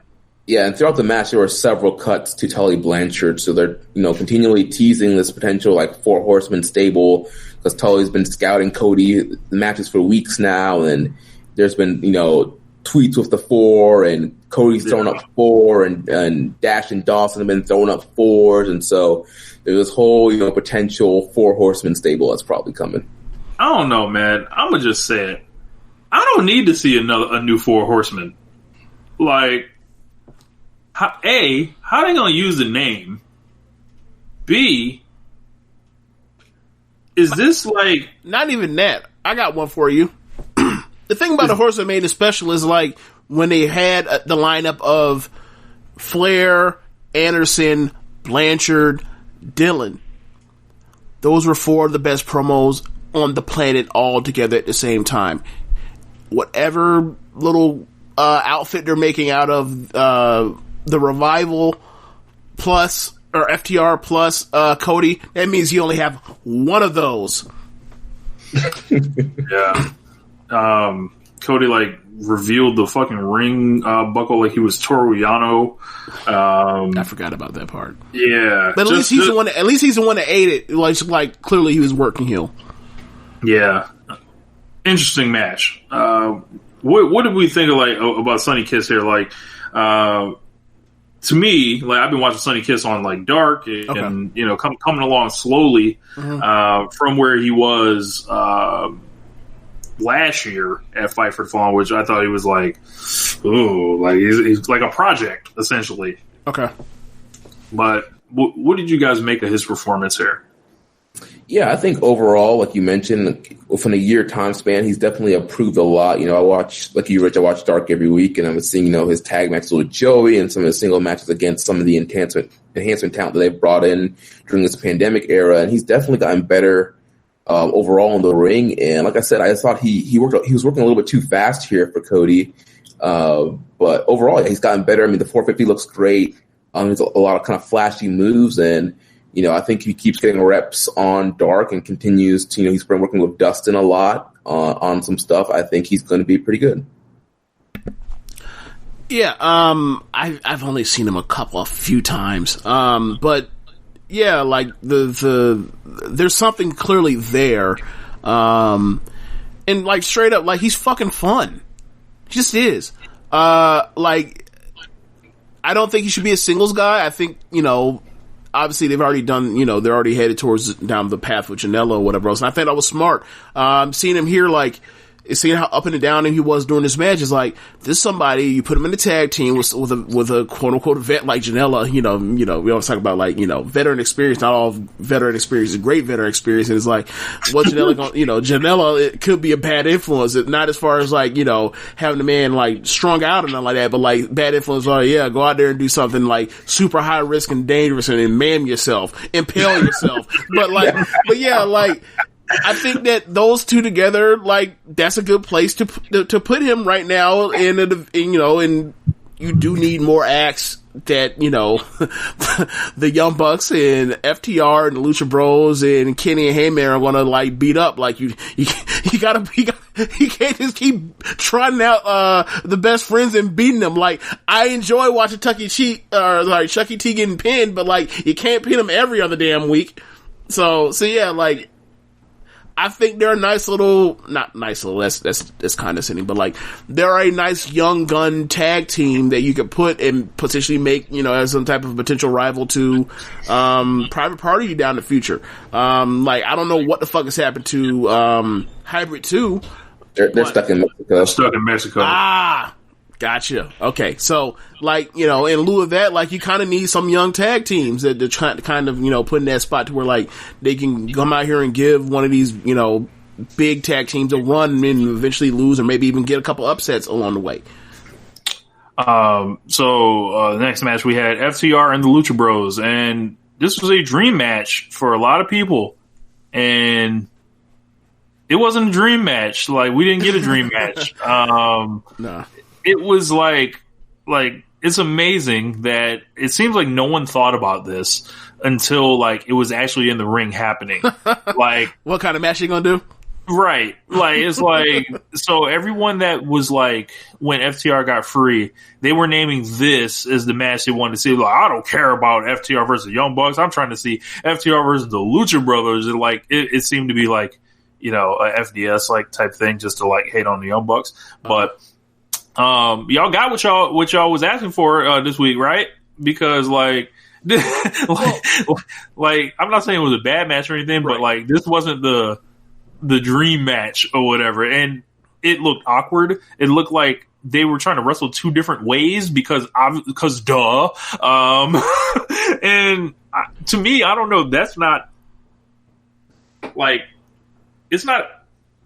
I don't want to see FTR slow the Lucha Brothers down. Like that's not like what I'm in it for. Well, to be fair, the homeboy with the hair went out there and did the tope tornado DDT. So like there was some meeting in the middle. Like I don't recall ever seeing that in the that club in the bag in WWE. I don't recall ever seeing that shit.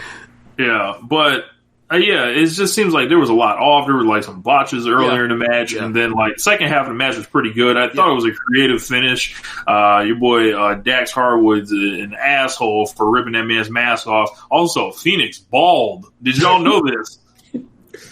Never thought about it. Yeah. I didn't think about it. Yeah. But I don't know, man. When I see FTR and the Lucha Bros on paper, I think they're gonna like go out and just like assassinate the star rating scale. You would think, but it didn't happen. Like so, kind of weird. Yeah, it was a very good match, but it was not at the level of the 8-man tag the previous week, which I think was, to me, it was a very high level tag team match. And I was expecting this match to get there, but just didn't. Like you mentioned, Rich, there's a lot of just kind of miscommunications. I mean, the Lucha Brothers, they were off that this night. They were botching some of their own moves that they do perfectly every week. So I don't know if it was with the heat or just they were just off that night, whatever it was. And also, the style of dichotomies just didn't really work out here, and until towards the end where things kind of picked up. But at least with the finish, they kind of left the door open for another match. This finish was quote unquote kind of clean, but leaves the door open to have a more definitive finish down the line. So maybe there's a better match in them. Yeah, there's one thing you said I think is important to touch. I don't think, like, I listened to a couple of reviews. I don't think anyone's brought it up. But the heat in Jacksonville, I think that had an effect on a lot of the matches on this show. I think, James, you said it was 84 with a real feel of 93. Right. And then, if you remember back to Fight for the Fallen last year, they had that crazy heat. When Pentagon was strung out, like when he was after he just got done tagging, he tagged out, and then it was like standing.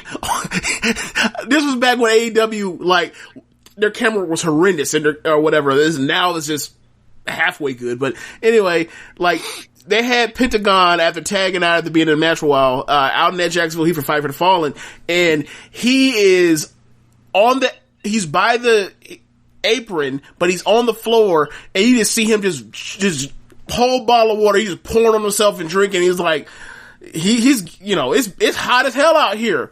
And he had that mask, yeah. Like, Jeremy, you were there for that, weren't you? Yeah, I was. Yeah, it was. Y'all were like, you want tickets? And I was like, no. I skipped that show. Like, I was like, I'll go to Fyter Fest. That one's in a building. Like, right. Air conditioning. New Year's show though felt pretty good though. What's up? Oh yeah, the New Year's. I definitely got to make it to one of the January shows. Whenever the shit in the year 2020, 2028, 2023, some shit. So, I gotta say, the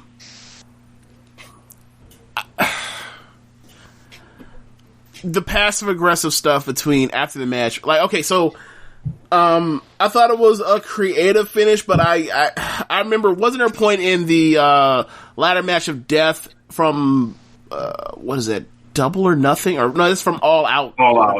Yeah, wasn't there a spot in there where I think Matt ripped his mask off. And then they murdered him in cold blood for doing that. Pentagon did later with a package power driver through a ladder, I think, or some shit like that. So, or stuffed power driver. So yeah, like, I mean, obviously it's been a few months, so like, but I'm just saying, like, I remember that, but I wonder if they're, I don't think it's going to be the end of them having matches, and we know they have better matches than them. I was disappointed. I had pretty high expectations, but yeah, like, it was just a 3.5 star type of match instead of a match I thought could have been like, on TV, and that situation could have been like 4.25, 4.5, that sort of thing. these guys can't just wheel it all the time. Yeah. So the Bucks came out and attacked Butcher and the Blade and got the keys back to FTR's little old-timey truck. And then Kenny Omega came out with a cooler of beer. And we knew Kenny doesn't actually drink beer, so I was like, what's going on here? And the Bucks gave them their keys back, and Kenny handed a beer to FTR. Then FTR poured the beers on Kenny's head, and, damn Dash lives. Yeah. And this seemed to infuriate Kenny. So yeah. How old is Kenny Omega? 35. How old or bald or hair in FTR? I think they're about the same age, maybe a little younger. So why are they behaving like fucking children? They're acting like teenagers. Like they don't like each other. I just play people that I don't like that I interact with on a fairly regular basis, and I don't pour beer on their hair or get upset when they dump out beer that I hand it to them. Like I just don't. Maybe I just I'm too laid back on that sort of thing. Like, I don't care. Like, you're going to fight over a fucking spilt beer, and you're about to turn this into a 6-person tag feud between FTR and Hangman versus the Young Bucks and Kenny over fucking spilt beer.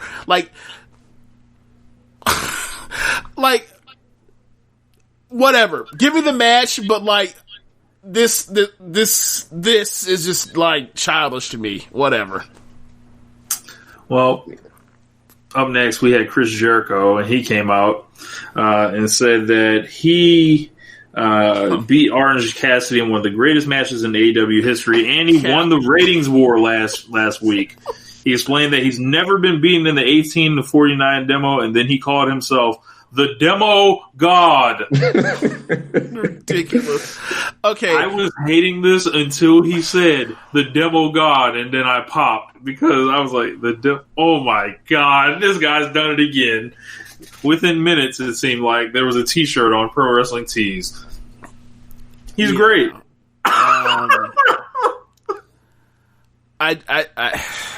I don't care about the demo. I really don't give a fuck. But whatever. It made people talk, so it worked, I guess. But I just how many times you can go to the well on this on a weekly basis before people grow tired of it? Because I'm by osmosis, because we do when Rose Wrestling is the staple of the show now. The backbone of the show is we get drugged into that, and I'm just I don't find that to be particularly interesting. Were the shows good or were they not? But whatever. I'm sure the shirt's going to sell off the rack or whatever else. So good for him for that. But it wasn't for me. It just wasn't for me. I think. What you think about the Demo God? So I think the rating stuff, it's intriguing to look at off screen. When you start talking about ratings on screen, it gets a little bit cringe. I did think he did kind of save it with the whole Demo God thing, and because the ratings is such a big talking point in the Wednesday night wrestling, and so it's just trolling in all the right ways. Right. So it's the AEW supporters were we whoop y'all in demo every week. And then for those fans, they're like, "Oh, what about the viewers, the total viewers?" It's nah, it's about the demo. He's trolling those people, and it's a big troll job. It's selling merch. I think they're already one of the top selling shirts already this past week. And foolish, yeah. So demo God thing is fine, but overall, I like to keep the ratings talk to a minimum on screen. Yeah. I just feels like obviously, this is clearly what he's doing, and he's working on trying to get everybody else over like he's been doing since day one in AEW, especially since TV, but it's the Demo God just seems so hi-hat God.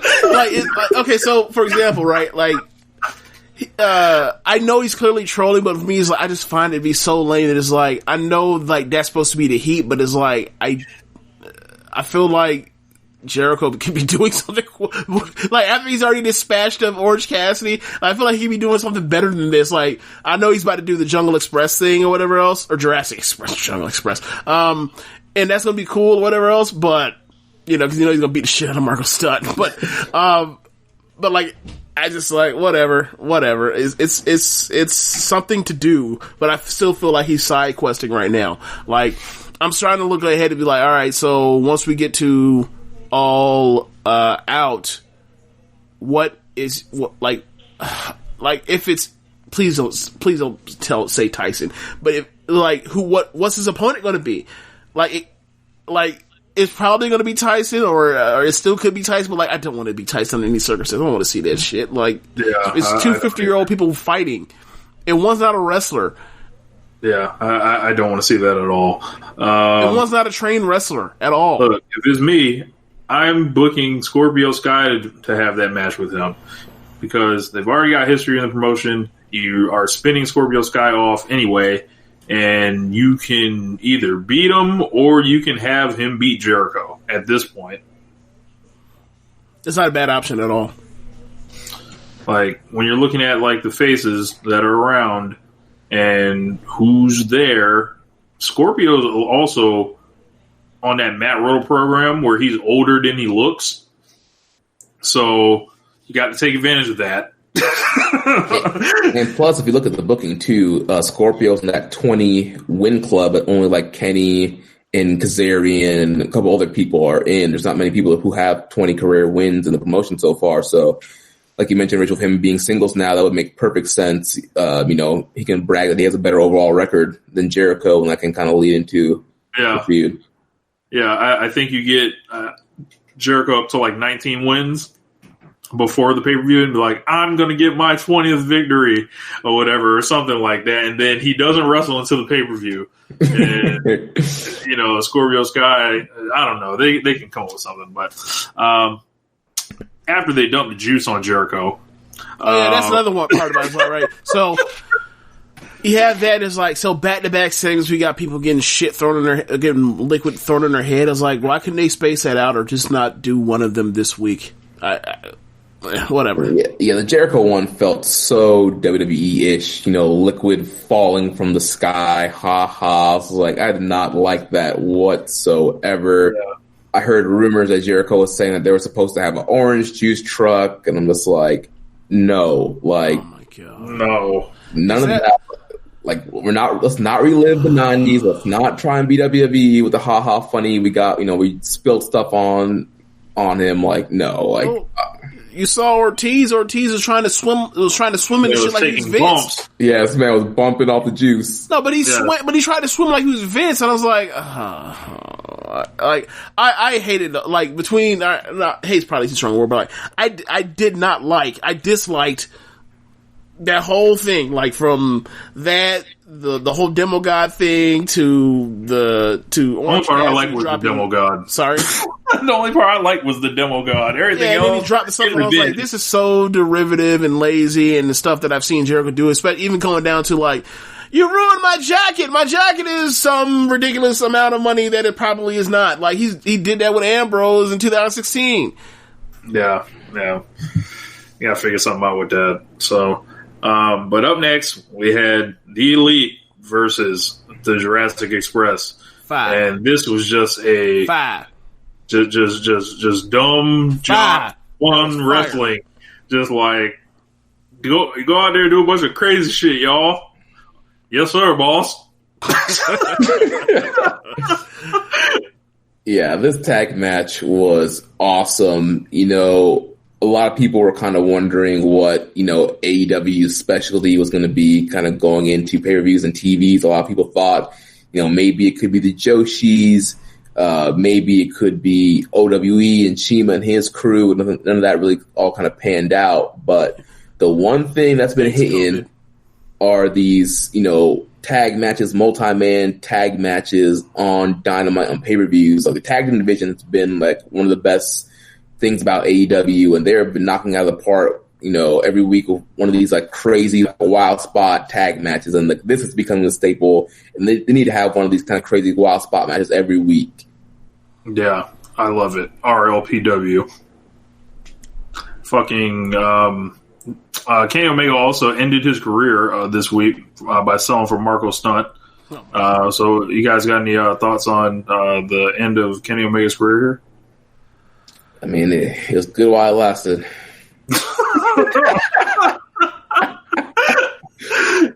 So they did another crazy super Canadian destroyer off of they were running on the entrance ramp and jumped off Luchasaurus' shoulders, and Jungle Boy gave Matt essentially from the top rope a Canadian destroyer.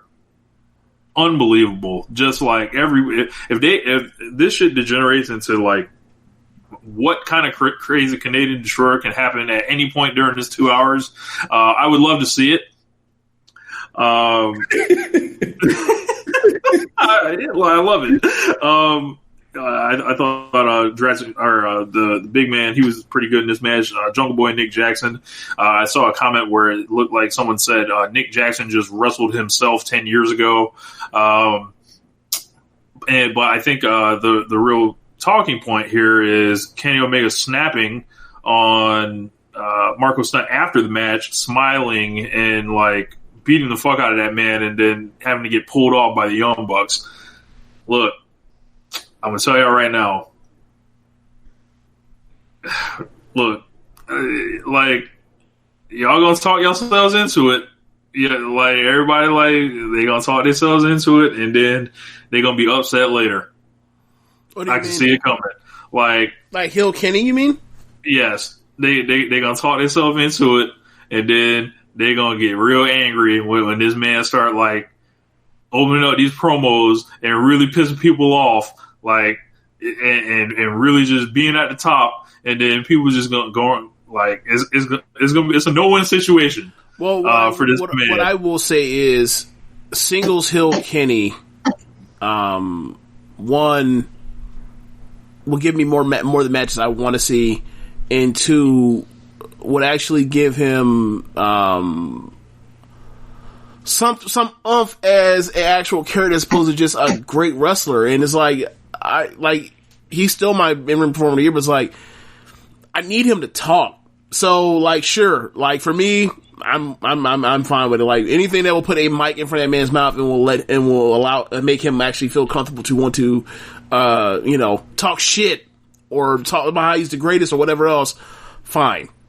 Now other people's opinion, like Kenny Omega can do anything, he can donate to charity and people can find a way to complain about it. So it's like, I mean, like honestly, like that's any wrestler too. Is like people hate people because they're assholes and they have miserable lives. So like, I mean, yeah, I it is what it is.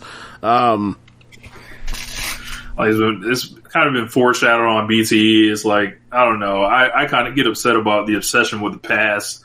Also, like, I've talked about it on the show before, being an artist and then like always trying to reach back for whatever may or may not be there from a couple years ago. It's like, we're going forward, man. Move the game forward, as the late Kobe Bryant would say. But he's been foreshadowing the cleaner on BTE. What have you made of this whole like last couple weeks and then this thing, Jeremy? So I think what's going to happen, I think eventually this is leading to a Kenny Omega heel turn, but I don't think he's going to be the cleaner. I think it's going to be like a new like heel Kenny, and I think that's what people are going to be mad about. They're going to be like, we wanted the cleaner, and you're being whatever this new heel Kenny is. God, what if he's Jay White? No, fuck this. Like, bro, if Kenny Omega came out here and started doing fuck finishes, I'd be done with AEW. I can't, no, bro. All I wanted was some New Japan ass matches in America. That's all I wanted. And y'all want to give me this bullshit? Hey, I'm not saying that. I'm just saying. I know you're not. I'm just saying, like, I'm playing up my worst fears. Like, please do not fuck with me. I can't deal with it. But yeah, they have been slowly teasing this on BT, like you mentioned, Rich. The whole storyline right now on BT is, he wants to literally kill Colt Cabana for, interrupting his segments and stuff like that. And the Bucks and everybody's like, you do not talk to Kenny. Don't go near him. Right. He's been, ordering, we saw him order like a leather jacket. He's been wearing sunglasses. Like he's been playing with a broom again. Like, he's becoming, the clean, the janitor, like something like. What was that kid he used to have? The janitor? Like he's becoming that again. All the ones that the Reddit fans want him to be. And so, yeah, they've been teasing that, and, he really wants to kill you. Like, he's been getting more aggressive lately. He's been, in a bad mood. Like, do not talk to him. Leave him alone. Like, this man wants to murder you. So, yeah, it seems like they're teasing that way. And then way back, there was that whole, like, dream sequence where Adam Page had the dream that he was feuding with Kenny Omega. Mm-hmm. And usually when they do stuff like that on BT, like, eventually, like, it comes up. So I think, it's going to be like, they're going to lose the titles. Kenny's going to heel on him. And then Kenny and Hangman is going to be your big program. Yeah.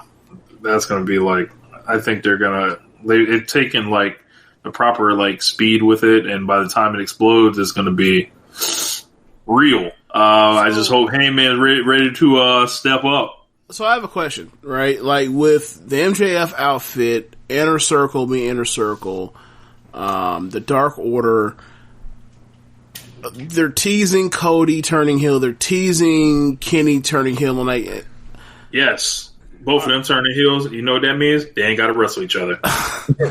So I guess my question is like, do you think they've built up enough of the babyface roster for these machinations if they were to like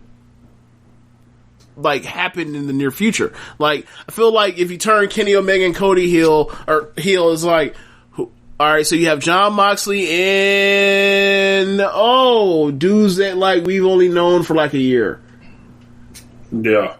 I think that's kind of a scary proposition. Like, I feel like they're doing a lot of teasing, but I don't know if they would actually I don't think it's wise to pull the trigger yet, at least.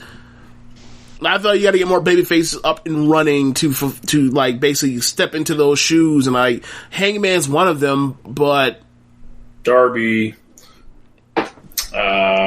can't be a number 3 babyface at this point, though. He's not ready. He can't be number 3? If it's Moxley's number 1, think of it. Where is he at now? Was he like 6? I'm not sure. All right, let's go through it. Cody, Moxley, Kenny / Hangman as a squad together, right? Mm-hmm. And then where do we go from there? Will you throw Darby there now? Probably him or Orange Cassidy. Okay, so I'm just saying, like, I find that to be a scary proposition. If like you basically like get rid of those two, and now you're just basically at like Hangman's your number 2 babyface in the company, and then number 3 is like Jurassic Express / Orange Cassidy / Darby. I think that's cutting it real thin on star power. Yeah, it's gonna be interesting to see. Like maybe you turn Jericho babyface. Maybe you could. Yeah, but then you have to blow up the Inner Circle. Well, you've been talking about them doing that and having Sam be the leader of the shit for forever, or not forever, for a while now. So he got to come back to the promotion. Maybe the big War Dog becomes babyface one day. That could happen. They've been teasing that for a while. Like we mentioned, there's Scorpio Sky. Yeah. See, the thing with Scorpio Sky, I don't believe it because it's like they've been stopping and starting him on Dynamite for so long that it's like, like whatever y'all are seeing on Dark is not translating to Dynamite for me. Let me see. At least not yet. I mean, we could just start pushing Marco Stunt. The Jungle Boy. I'd probably throw the Jungle Boy in there too. I would put the Jungle Boy firmly behind Darby, though. So, let's see what we got here. So, what do we have after that? Nyla Rose, I think, announced her manager, as it was predicted, Vicky Guerrero. Yep. Gentlemen, we've seen it. Not really excited. Not really a fan of Vicky Guerrero at this point. I think she's a one-note kind of thing. There are no fans here yet, so I don't know. What do you guys think about this? Yeah, I think Vicky is very talented at what she does. I think she, in that kind of heel role, I think she did a great job back in the day with like Edge and Dolph Ziggler and the whole, La Familia stable that they had back in the day. And, you know, if you want somebody for Nyla that can talk and generate heat, then I think Vicky is a good person for the job. It's just one of those things like, all right, how many more managers do we need? How many former WWE acts do we need? And it's like, I feel like Nyla, it's like on the path of developing like her promo kind of chops and was doing kind of good on her own, but I guess maybe they wanted this for like the character development. I'm not quite sure like why they felt Nyla needed a manager. Maybe they also want to make her maybe just the more intimidating, just kind of like beast figure and let Vicky do all the talking that way. You know, I'm willing to give it a chance to try to see where it goes. I think it could be interesting, but like you mentioned, Rich, like right now there is no, you know, quote unquote fans in the building, so like it's not gonna generate, you know, a ton of heat right now. Yeah, I'm in the same camp as you, Jeremy. Like, I don't really see the point in, or I see the point, but I don't really think it's a good fit for Nyla. Like, I thought Nyla was doing pretty damn good when she comes out here and like has her one-liners or her little, I keep saying this condescending shit, or like her small stuff that she does with talking. Like, not everybody needs to be a fucking orator, right? Like. She's a monster. She can say her one-liners that are effective, like always bet on black. I love that. Like, she's good enough to do it at the role she was in or whatever else. Like, she's already been a champion. She was already doing pretty damn well when she was a champion. Now she's, you know, working on the aftermath after the title's been taken off her. Like, if you ask me, like, if you want to have Vicky Guerrero on your TV, fine. But I think as far as an actual real cohesive fit, she needs to be with Britt annoying the hell out of Rebel or Reby or whatever her is it Rebel? What's her name? Reba. Rebel. But it's Rebel, but she calls her Reba. Reba. They need to be out there antagonizing shit out of Reba until Reba snaps on them or whatever, being just like being annoying, insufferable human beings. Like her and Britt is like the CM Punk and Paul Heyman of like just annoyance. Right, so it's like that's the perfect match right there, in my opinion, for Vicky. But you know, like we'll see what they do. Like I don't necessarily hate it, but it was like super predictable. There's like, all right, you see all the other managers out here, like they're probably going to pick a woman. If they're going to pick a woman, who is it going to be? Probably Vicky. And we all figured it out. We figured them out. So there you go. Yeah. So I skipped a little forward, but she did cut a promo in English. She said that she's always ready for Nyla, but it doesn't necessarily have to be Nyla. It's an open challenge, and if you have the passion, step up and challenge her and show her. The division's been decimated by COVID and injuries. So, like, what Swole? Well, part of his own doing. Like, they didn't have to spin Swole. They took her off TV. So you have the Swole thing. She's gone. Britt. Knee injury, ditto for Stat, who's going to be gone for even longer, and who am I forgetting that also? Who know where the fuck? Before just had her match.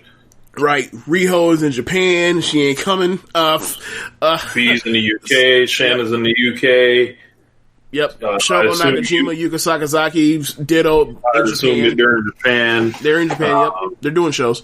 Yeah. So this shit has been. It looks like they're bringing in Ivelisse and Ivelisse and Diamante next week. Yeah. So and that should be good because Diamante, she's good. Ivelisse, I believe I haven't watched much of her, or actually, I don't know if I've seen her or not, but like I've heard that she is good, but she does have baggage. Like apparently, she's a homophobe. Yeah. So, Yeah, I've heard some kind of attitude issues on Ivelisse, but I've seen her. I mean, we've seen her here in Shine all the time, and I've seen her on Lucha Underground, and I think she's a great wrestler. So if she can kind of get rid of the baggage and work on the attitude, I think she'd be a great addition. Like I didn't hear about, like I don't know Ivelisse like that, so like I heard about it this week when she was there, and they talked, and you know on Twitter people talking about it. So it's like for me,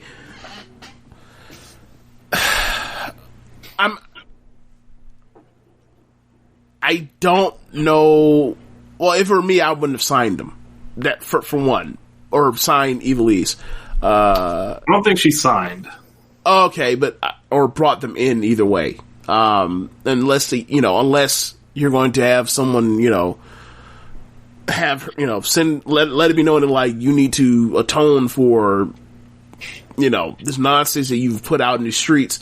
So, but that's not what was done. So, I mean, they're in a desperate spot right now with talent. So, like, if it were me, I would have reached out to, like, Allison Kay or Thunder Rosa. Since they're not, quote-unquote, under contract.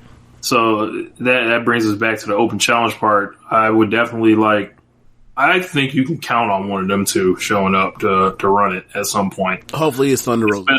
Especially with the NWA in like a state of who knows what. So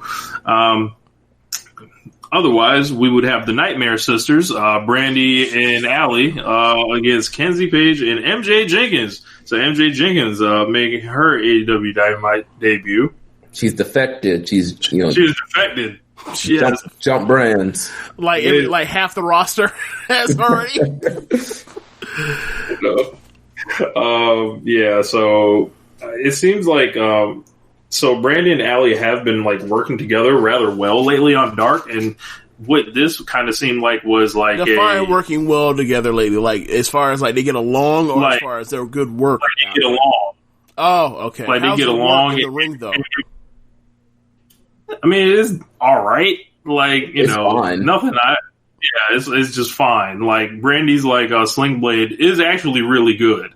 Aside from that, though, like it seems like what they did on the show this week, it seems like they reset the act back to the very initial stages of when they were bickering. It's like, well, we already kind of got past that, I thought, but 2-minute match. They hit. Allie hit a GTR on MJ Jenkins for the pin.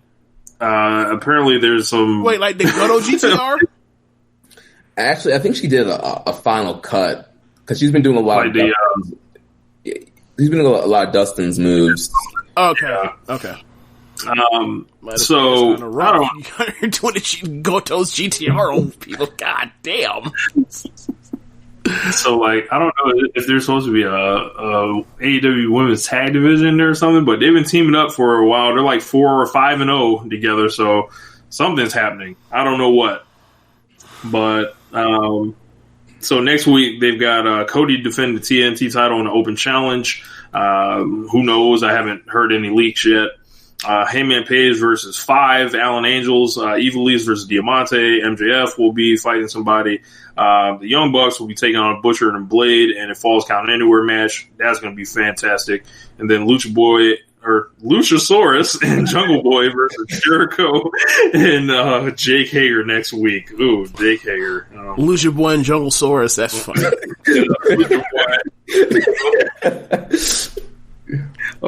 So after that, we had Taz come out here and cut a promo before Mox entered and said we're moments away from Cage's crowning moment. Moxley, they played a promo from him earlier that said he's going to rip Cage's surgically repaired left bicep off the bone and told him to enjoy the hospital. So this is a match we were all looking forward to. What do we think about this? Moxley defeated Cage at the end to retain the title. Yeah, I thought this was a very good match. It was a great story. Moxley, top babyface, world champion, went out there and told you exactly what he's going to do. I'm going to try and rip this man's surgically repaired arm off so I can win this match. And throughout the match, he's doing arm bars and Kimuras and all this arm-based offense that made a lot of sense. And because Brian Cage is a freak and a machine, he was still able to pull off power maneuvers, but it wasn't quite right. He did struggle with the arm throughout. So it wasn't a complete body part match where he's completely useless, but he's able to kind of shrug it off a little bit, but he's definitely in pain. And great selling from him, great selling from Moxley, and then to the final spot where he gets him trapped in the arm bar. And it's like, Brian Cage is like, I am not giving up. I will literally sit here and let you rip my arm off. I will die. Right. And Moxley's like, fine, then I'll rip your arm off. And Taz has to be the one to throw a towel in and protect his investment and be like, hey, you gotta live to fight another day. I get it. You're going to be pissed at me, but I don't want your arm ripped off again. We got more money to make. So I thought it was great. I loved it. Ross was doing a good job putting it over too. Like, this kid can't afford 5 more months of being on the table, so it'd be 10 out of 12 months of the year they'd be laid up with no money coming in, essentially. Like, you know, but I wish especially after he pays his corner. Right. I wish that when people, like, you know, blanketly throw the term storytelling on a match, I wish they would be referencing matches like these rather than stuff that just sucks that they're trying to cover up for. But yeah, I dug this one because, like Jeremy said, Maso is exactly what he was going to do. He did it. It was like calling a shot.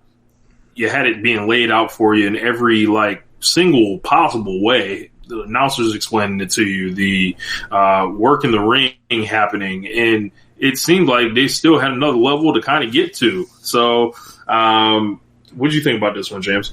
I thought it was a very good match if you want to set up a rematch. I really did.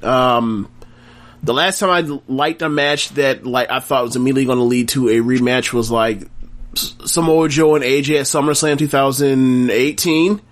Mm-hmm. Whereas, like, oh, they did. This was fun, but, like, there's another level, and, like, this leaves you to opportunity to have another level somewhere down the line. And, like, I really enjoyed the match.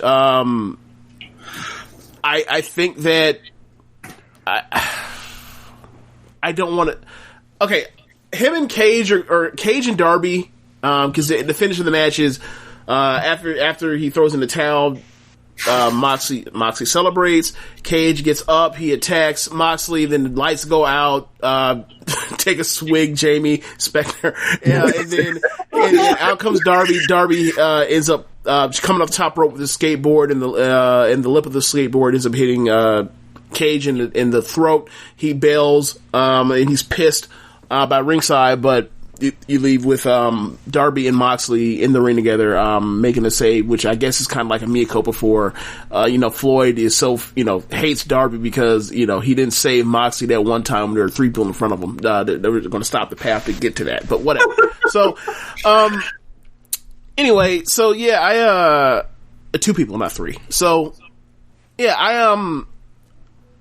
I think that I don't know how that match is going to go. Like, I think they're going to have a fun match, but, like, I think Cage needs to, like, beat Darby really badly to kind of, not make up for this, but, like, I don't know if this is the time for Darby to get his win because Cage and, Taz are doing so damn well.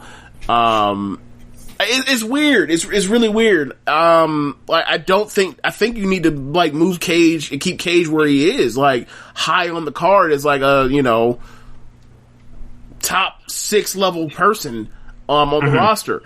And I don't think he should be doing jobs for Darby. But at the end of the day, like, maybe he gets him and catches him with a flash finish or something. I don't know.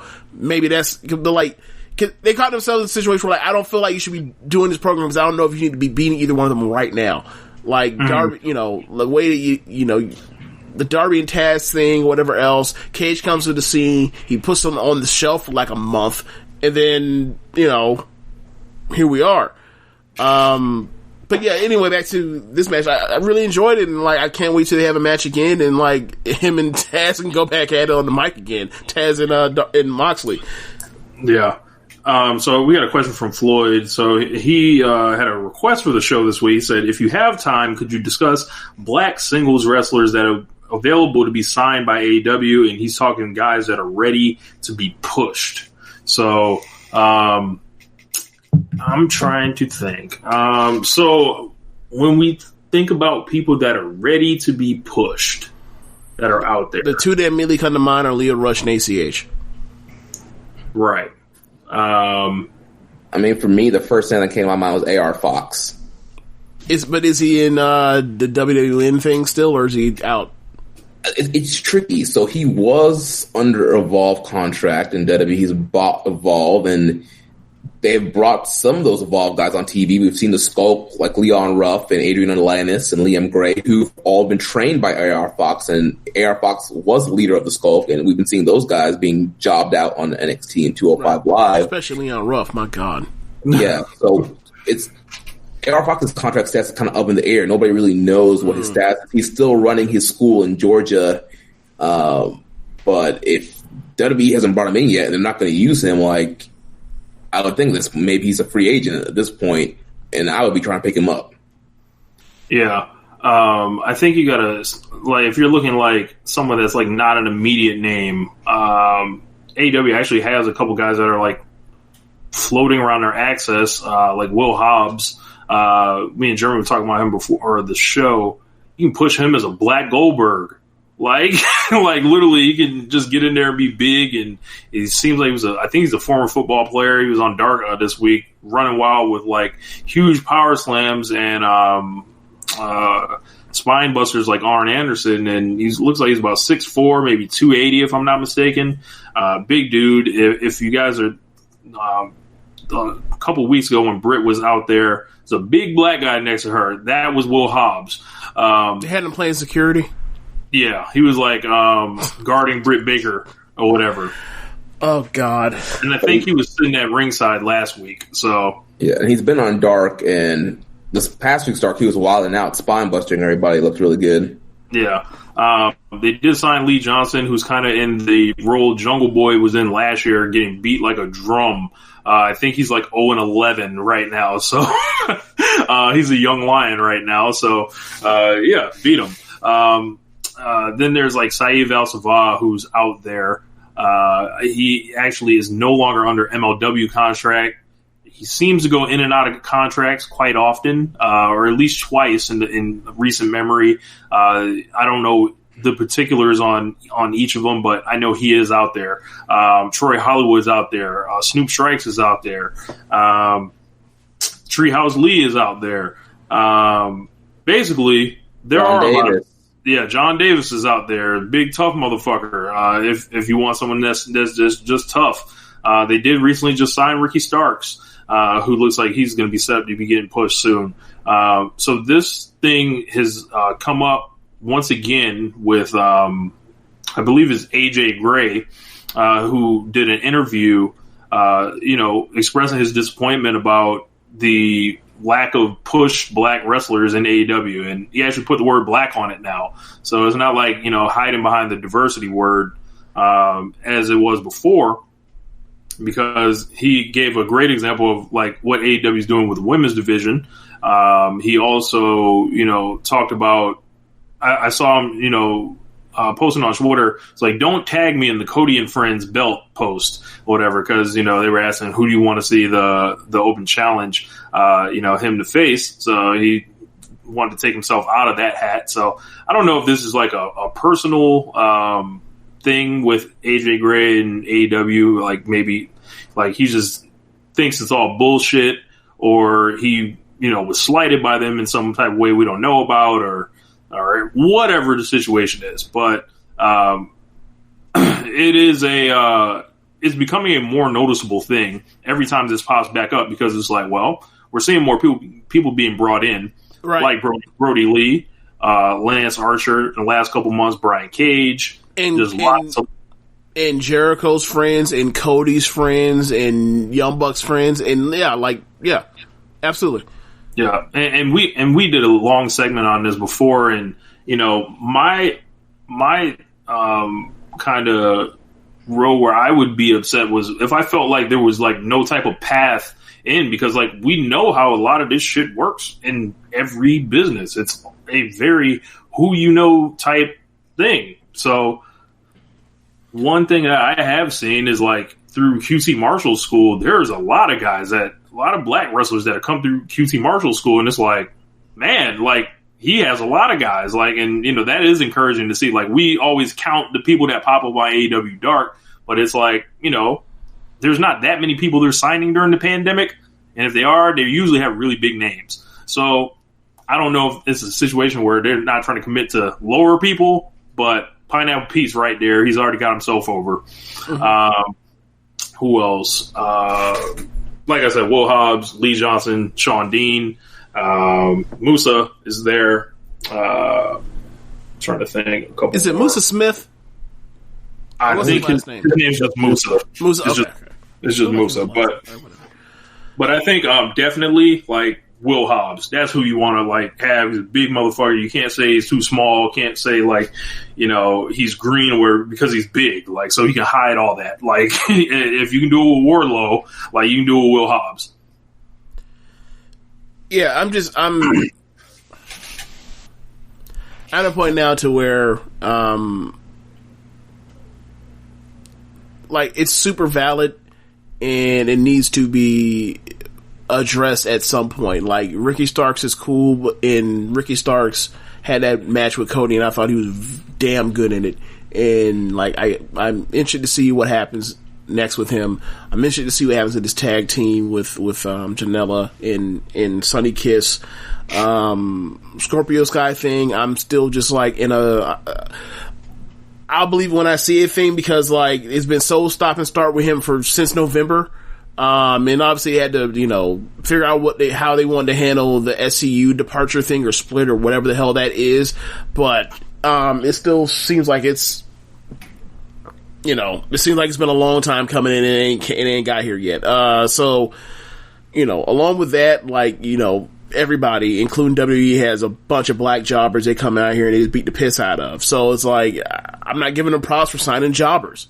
Or bringing in jobbers to do jobs. Like, they're not getting pushed. So, like, regardless of if, whatever not people think is like, isn't valid, like, nah, that's bullshit. Like, there is a clear, thing here, and they would be best to, figure it out, because it's not like Leo Rush would be fucking perfect for them.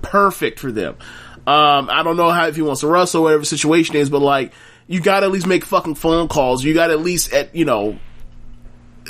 it be known, that you're making these, you're reaching out. Like, the Chris Bay thing is like, sticks in my mind. It was like, Cody talking about, yeah, I've been watching his YouTube videos. Like, okay, whose videos are you watching? Like, why do these white people have to be qualified in the way that, like, these other motherfuckers you picking up off the street are seemingly aren't qualified either? You just sign them because off the vibe. Like, what is going on here? So, yeah, hopefully that gets figured out.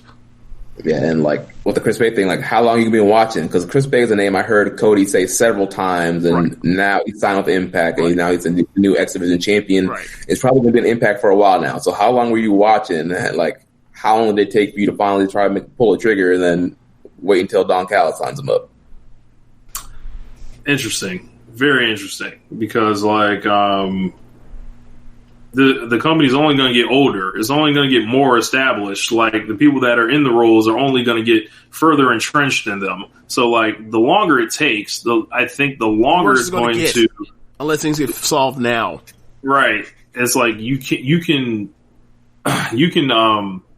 fix a lot of the problems that may manifest later on, or not run into them at all, if you go ahead and, like, I'm going to bang the drum for Will Hobbs really hard right now, because like, that's like Will Hobbs, when you see him, James, it's going to instantly click. It's like, this is the easiest thing you can do. You get him, you stick him with somebody that can work, and he's fucking Big Daddy Cool Diesel. That's all you have to fucking do. Like, it's so fucking simple. Like, and eventually, you let the motherfucker run wild like Batista. Like, it's super simple. It's literally Black Warlow. So, like, so like, they need to, get the fuck on it, like, and figure it out. Yeah, and then because like every 3 months or every 3-4 months, like this like seems to like pop up in a big force on Twitter, and I never talk about it on Twitter because it's like, you don't know who's using good faith, right? I'm like, all right, I don't think it's the medium for something, because I think it's a lot more like, the question and the conversation is a lot more simpler than just push black wrestlers. Because let's be honest, it's not just a, hey, just push black wrestlers thing. It's like, all right, let's try to get good wrestlers and also stick to what you said you would be. Like, it's not just a sign any black motherfucker off the street. Like, it's a, hey, what you said, like that's kind of like how this is. You put stuff out in these press conferences and media availabilities and have more or less like a mission statement type of thing. It's like, all right, we're gonna hold you to that. You put these nice flowery words out there. We're gonna hold you to that because we didn't ask you to do this. You did. Yeah. Right. And the thing is, like, there's so many talented black men and female wrestlers that are out there. They should pull up the For the Culture card that never happened because of COVID and see. It's a cheat code. Yeah, see who was all on that card and try to bring some of those guys in. Trisha Dora, we saw her wrestle Kylan King at GCW. Like, I seen Kylan King pop up on AEW Dark. Trisha Dora is right there. Wasn't Faye Jackson like at these tapings recently? Hanging out. I don't know if she wrestled or anything, but she was definitely there. Interesting. So, okay, I guess it's now the James Boyd segment of the show. Well, I watch NXT, James. So, oh yeah, that's right, you do. All right, so okay, so we got. I'm gonna try to get through this in like 10 minutes. So buckle up. All right. So NXT this week opens up with Keith Lee cuts his very good babyface promo about all the stuff he's been through. His head trainer passed away recently. I don't know what from or what causes. But he said that like he was like a father figure to him. He talked about all the things in the world he was alluding to because to talk about the police. I'm sorry, the public protests or COVID on WWE television, but he's alluding to that stuff, obviously. It's in a different universe, James. Yeah, of course. Yeah, so he says, I had this talent, I had this drive, but none of it matters if none of it meets opportunity. He talks about, he brings out Dijak, and he's like, this is because I got these 2 belts now in part because of you, because of what we drove each other to over the last year and these matches that we've had. So, I talked to Regal, you're getting the first title shot. Dijak looks smaller. And he, by the way, but he looks surprised and he's like, all right, well, when you want to do this match? Well, I got my gear on, so let's do it tonight. He looks kind of hesitant, but then Keith Lee kind of like encourages him to eggs him on to have the match, so they end up eventually having the match later tonight. What if he wanted to train or something right? Especially when he's smaller. He's like, bro, I want a game plan. So. Hey. It's amazing that Dijak is back because last we knew he was caught up, and then once he got caught up to Raw, and then once they had that shake up, let's just say he ain't on Raw no more. For the time being. Okay, because I remember I thought about a couple weeks where is Dijak? Because last time I saw him when he did that job to Gargano, back in June. So, or maybe it was late May. So I was like, I wonder where he was. Okay, so. Well, I think that was part of Keith Lee's line where he was like, I know you've been contemplating what you want to do with your career. Okay. Yeah. So. And Chelsea Green she's also disappeared. Yep. So yeah, and then it was funny because they showed a video clip of Keith Lee winning the title. And it showed basically more table setting. NXT is, because all the hot shotting they do is they always have to keep, every 3 weeks has to find a new status quo, but then they hot shot and then they have to find a new setting. Triple H is really good at doing this, but it's also fucking exhausting. Cause it's not stable.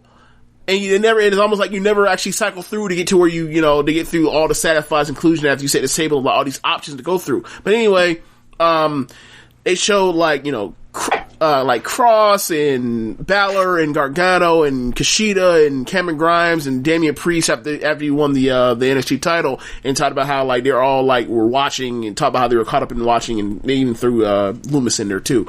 But yeah, anyway, we get Cameron Grimes, and that was before the promo to open the show. But then after the promo and the title match being called, we end up getting Damian Priest versus Cameron Grimes. It was a good match. It wasn't a great match. It was a fun match. Lots of striking. few twists and turns here. Ultimately, at the end, is same problem with Cameron Grimes is like they portray him as a geek. He never beats anyone ever clean. So he ended up losing this match. I thought it was a fun finish where he goes for the cave in, his double stomp. Priest moves out the way by the ropes. So Cameron Grimes getting caught in the ropes. Priest then gives him a jumping spin kick to the back of the head, and then he ends up hitting his finish for the win. What do you think of the match, Jeremy? Yeah, like you said, I thought it was a fun little match here. Kind of continue, or I guess maybe end the feud now, since that Priest defeated Grimes and got revenge in this win here. He did a pretty cool. He did a Razor's Edge to the apron. God, that was cool. That was nasty looking. But yeah, fun match here. And like you mentioned with Grimes, he's kind of been one of these guys that's like 50-50. They give him a big win one week, and then he ends up losing the next time he wrestles. And so, like, he hasn't really been going up. He's just kind of been in the middle, like, just kind of stayed where he's at, because he'll beat Balor, and then he'll lose Damian Priest, or he'll have to cheat to beat Damian Priest, and then he's going to end up losing again. And so he's just 50-50, kind of back and forth. And so he hasn't really been elevated. He's just kind of this mid-card geek that kind of like sneaks up on these wins. Right. And then, because he's like this cocky, arrogant geek, he brags about it until he finally gets beat. Right. Yeah, so what y'all saying is that man's like Junior Roderick Strong. Nah, Roderick Strong beats people ass. But like the thing with your boy, eyes in the trunk. Your boy, well, Roger Strong, like, I guess now, but like Roger Strong, like 3 months ago, nah. What was I going to say about Cameron Grimes? Like, he talked about how he got the win over Balor. The same thing when he got the win over Damian Priest before. It's like that whole thing, that whole storyline is he talked shit about Balor. Balor walked out while he was talking that noise and said, "Say it to my face now." He didn't want no smoke, and then you get a match next week. Then, all of a sudden, Balor, in the middle of beating the piss out of Cameron Grimes, Damian Priest comes out with a nightstick and ends up hitting him in the leg, and then Grimes took advantage of that and got the pin. So then, I think either next week or whatever order it was, at the TakeOver, Balor beat Priest and got a rematch. Balor got a rematch with Grimes, and he beat the piss out of Grimes. So then your boy Grimes was talking noise about the beating that Priest got from Balor, and then you had this whole back and forth where like they have a match, Priest beats him up, they have a second match. Priest has a bad back. Grimes gets a win, and then on the rematch, it was fair. Grimes gets his ass whooped. It's like, all right, this is like he's just a mid card guy. Like he never beats anybody that's good clean ever, or important. So anyway, after that, we get Thatch as Thatch Can Wrestling Part 3, I believe. He talks about the win he had against Lorcan, about the Fujiwara armbar. He talks about it's something to make someone. It's one thing to make someone tap out. It's another one to make them cry and feel helpless. And he puts somebody in a Fujiwara armbar again, and he talks about he makes him cry, and the dude starts cussing, and they bleeped it. I thought it was funny. And then he says, "All right, that's the end of the class. Put ice on that," or whatever else. And then he moves on. I'm thinking. I feel like I thought there was going to be. I feel like they've already done all they can do with this. They need to figure out how to get more out of this character, because it's like you're kind of retreading what you've already done already. Yeah, I thought I like these segments, and I think it's kind of a great job to kind of build them up and give them kind of backstory. But like you mentioned, at some point, like you just can't keep having him beat up young boys, every week. Yes. And also, it's like the same move. Like these are definitely getting over the Fujiwara armbar and the single leg crab, yeah. right? And and stuff. But it's like, all right, like you're a catch guy. You have more than one move. Like you should show them the sugar hold. So that man got more moves than Rey Mysterio. Rey Mysterio, one move, the head scissors.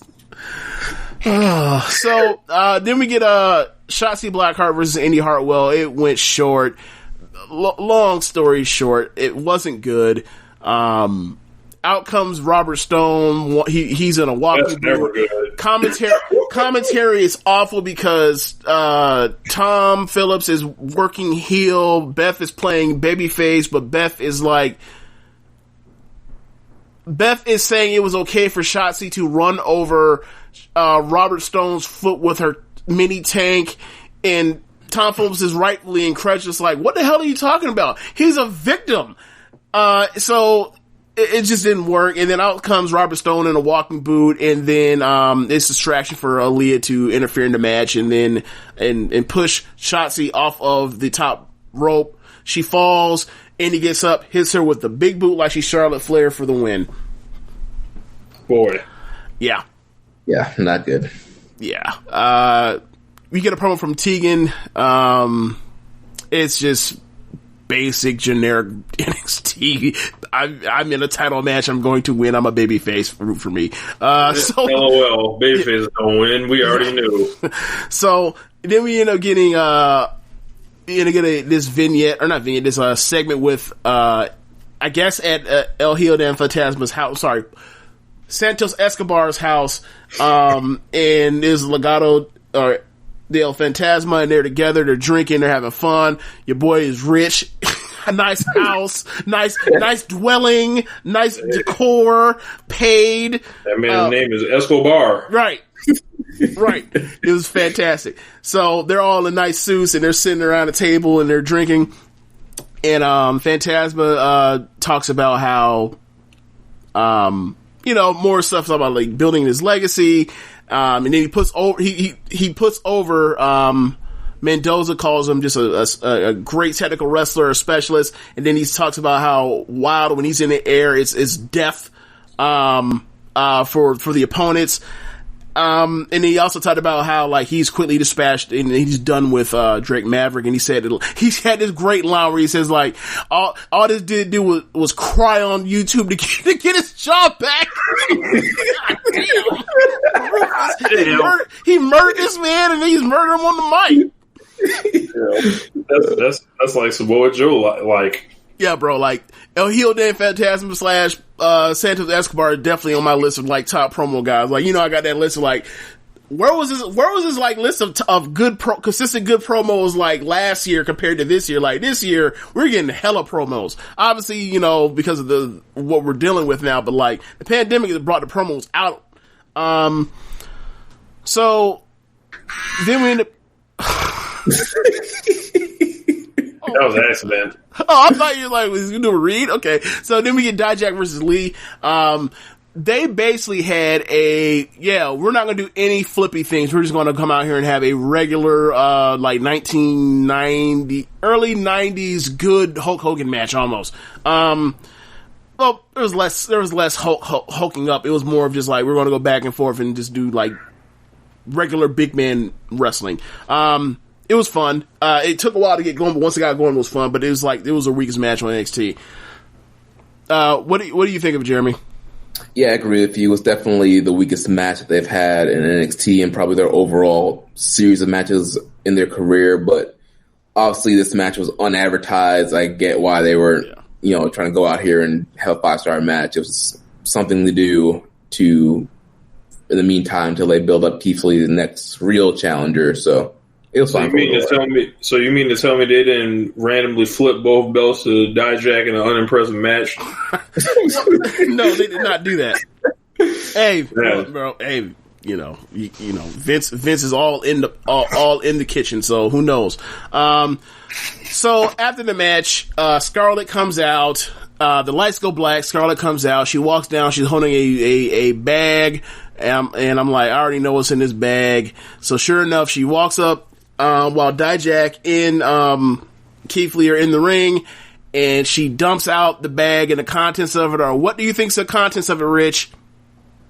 It's got to be that fucking hourglass that she has. You are correct, sir. It is the broken parts of the hourglass with some of the sand. And I guess we go to commercial break and we come back and they're interviewing Dijak backstage and ask about his thoughts on this potential, or, you know, the Keith, or, whatever, cross marking, Keith Lee as next, or whatever the fuck that was. And Dijak was like, yeah, man, you know, I've wrestled Keith Lee. I know Keith Lee. That is not Keith Lee. He's on another level now. So, like, Cross is in for, you know, he's gonna get his ass whooped. All of a sudden, Cross walks up. Keep in mind, Cross, in every situation he's been in the NXT, he's been much taller than everyone he's ever faced. He walked up on Dijak and he had to look up, and I was like, oh, you're killing his gimmick, you idiots. So, like, he walks up with the I guess one thing to walk up with the crazy eyes, another one to walk up and look straight up with the crazy eyes, like, bro, he finna. No. You ain't, like, yo, crazy is not matching up with these physics. Right. So they, all of a sudden, Cross says something to him in some language. I don't know if it was Latin or if it was Croatian. I don't know, but Dijak knew it because, of course, right? He knew what the language was, you know. It reminded me of, that young Joe from 2006, Best Thing Smoke. He's like, Joe, you from ATL, nigga, how you talk Russian? It's like, how do you know this language? Anyway, so, they brawl basically from the interview area to, like, the door behind, the door to, like, the guts of the arena, or whatever, Full Cell or PC, whatever. And basically, there is a crash pad. We don't see it, but we know there's crash pads. They're not finna just have, you know, Karrion Kross hit a suplex on concrete onto, give one to Dijak. So, they did this spot where he ends up getting suplex. You get the, sound effect of him in concrete. He's basically out cold. You know, Cross always wears a suit and a tie, so he goes to rip off the tie, he can't get the tie off. This tough man just lifted a 270-pound motherfucker, but he can't rip a tie off. He leaves the tie alone and he walks away, and then all of a sudden you see, you know, by that time with all the, you know, delay with the camera and stuff, like, the crash pad has been moved and Dijak's basically been kind of left for dead. So then we go to a match with Thatcher actually, let me ask you this, Jerry. What do you think of this little build to next week between Dijak and Cross? You know, I thought it was fine. I know some people were complaining that Dijak was, you know, selling too much for the suplex on the concrete. I mean, he did suplex him on concrete, so I was fine for that. Should be interesting build. Clearly, they're just going to feed Dijak to Cross. Right. Build. I'm guessing Takeover in August is going to be Keith Lee versus Cross for both titles or one title, however they're going to do it. So yeah, we'll see where that goes. What about the other hot match I heard that got announced for next week? We're getting to that in a second. Oh, okay. So we end up getting Thatcher versus Denzel Dejournette. Dejournette is no longer doing the 90s hip hop guy thing. He is now in the trunks. He is now a shooter. So the standard NXT cycle of life for the trainee person, like they had, like, I remember, like, Angelo Dawkins, he was coming to the ring with the headphones, then he was doing, like, the shooter gimmick, and then like he was a street prophet. So, like, nice to see Denzel Dejournette jump to his second stage. Yeah. So they start in, like, it looked like they were in a fucking real wrestling match, like amateur wrestling match for a second. I was like, yo, what is, he took his back so quick. I'm like, yo, what's going on here? Is he shooting? So they was doing they had Denzel Dejournette participate in a tough white man match.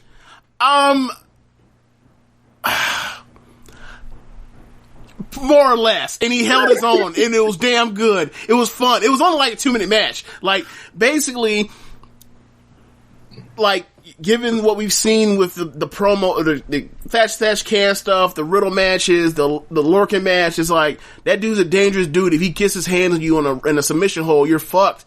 So it's like, all right, DJ was like, all right, I'm not gonna let this dude ever get his hands on me or his feet on me. I'm always gonna be on this man's back. So like, he kept getting that man's back and kept like lifting him up and tossing him to the ground, like, you know, like the amateur wrestling stuff. And then eventually he slipped up, and then Thatcher got a single leg Boston Crab, and he put the, he's been talking about how he uses that, the blade of his forearm to, make it super painful. So like, he basically showed you an alternate submission here, and he put it on him, got a quick submission, and then like he went back and put it on him again, until Lorcan came out and cleared him out of the ring and whooped some ass, with the KT tape on his bad shoulder from, Thatcher doing him in a couple weeks ago. So they're going to get a rematch.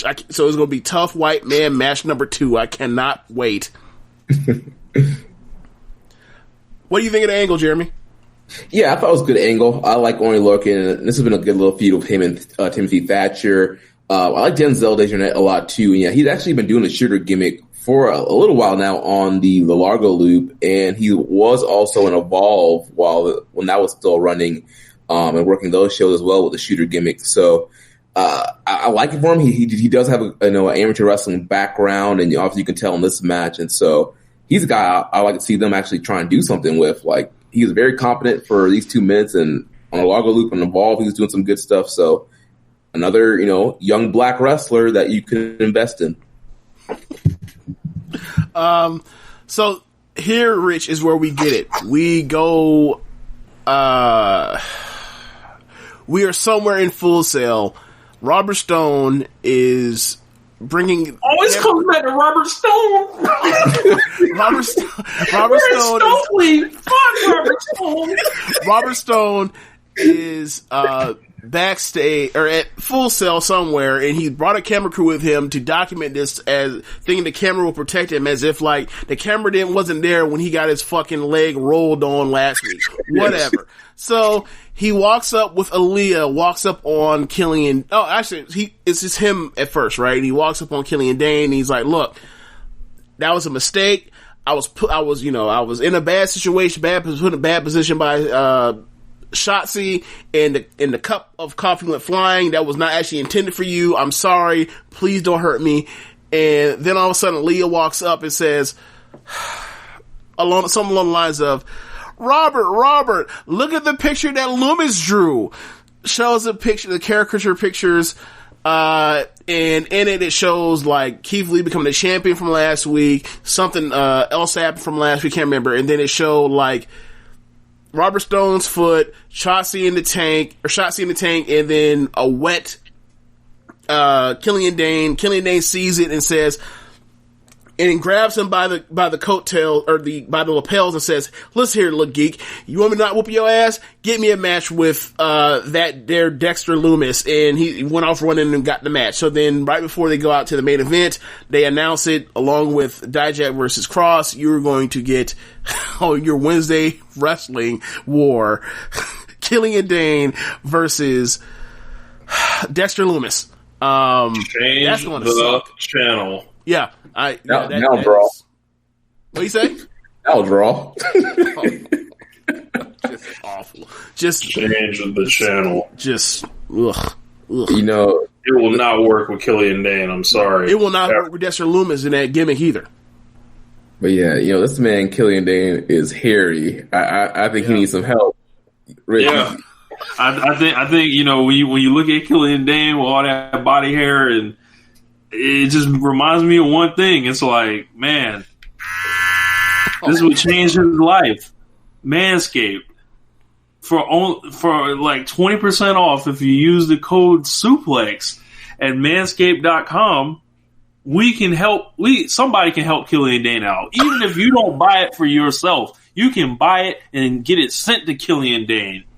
Mail it straight to the PC. That man, send him 2 of them. He needs 2 of the 3.0s to Correct.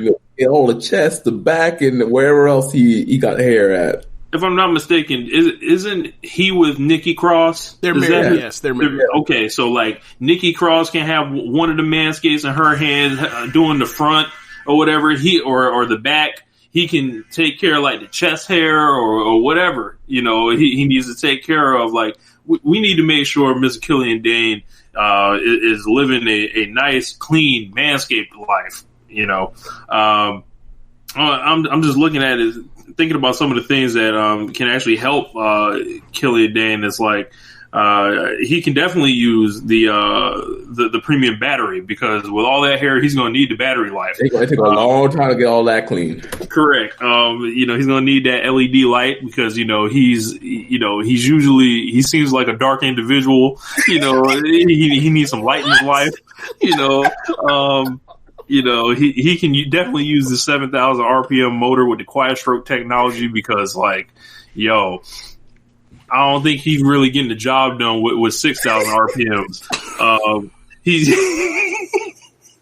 get rid of the junk, Killian Dane. And remember, if you want to help Killian Dane out, just use the code SUPLEX at manscaped.com. That's 20% off with free shipping at manscaped.com, and use the code word SUPLEX. Remember, when you see Killian Dane, and then think of yourself.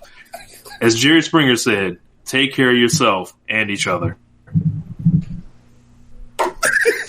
So the main event from NXT on Wednesday was NXT Women's Title match between champion Io Shirai versus challenger Tegan Nox. They start the match. They do the pre-ring, the pre-match introductions and announcements and all that kind of stuff. And Tegan extends a hand to shake hands. Io don't shake hands. She slapped her hand away, and then they immediately got to wrestling. They quickly got the ring announcer out the ring and quickly got the belt out the way so they could get to it. Match went, a lot longer than I thought it would have gone. I figured it'd been like a 15, 18 minute thing. It was like a 26 minute thing or 20 minute thing or whatever else. Depending on what copy you have. Copy. So, like I don't have the network. But, so early on, I thought the match was just kind of there. I thought that Tegan wasn't particularly good at all. Or not, I wouldn't say that bad. I would say she wasn't as good as she normally is on NXT. And then eventually at a certain point, I can't remember when, but it flipped and the match got really good in a hurry. And, ultimately at the end, you get to, actually I know when it changed. When they end up getting to the outside, Io gets Tegan against the steel steps. She goes charging for double knees. Tegan moves. Io, knees hit the steel step, and then from there Io is selling her knee, but not super hard. She can still run and everything, but it's she's clearly hampered. And then from there, the near falls start happening, and then Io ends up winning at the end with a moonsault. But I thought it was a very good match. It's a match that I can see someone giving somewhere between 3.5 to 3 3/4. Yeah, it was a very good match. I think I was about in that range for the rating. But I gotta say though, with Tegan Nox, I don't know if it's just me, but I find her a little bit corny. Yeah, because they haven't given her anything except for I'm recovering from what happened to my knees twice. That's her whole personality is I've rehabbed. Yeah, and then with the wrestling, she's good, but we heard all this buzz. How Triple H wanted. Make her win the Mae Young Classic and beat Io, and I'm she's fine, but I don't see what Triple H is seeing where she's this blowaway worker and she should be winning everything. I'm just she's all right. This was the right call. Io should have beat her. I think. Well, Brian Alvarez told a long story about how this shit gonna end up. Tegan finally wins that fucker from Dakota. Yeah, I don't think that. I don't think that's going to happen because it's they could have just put the belt right back on Rhea if they were going to go through all that. But anyway,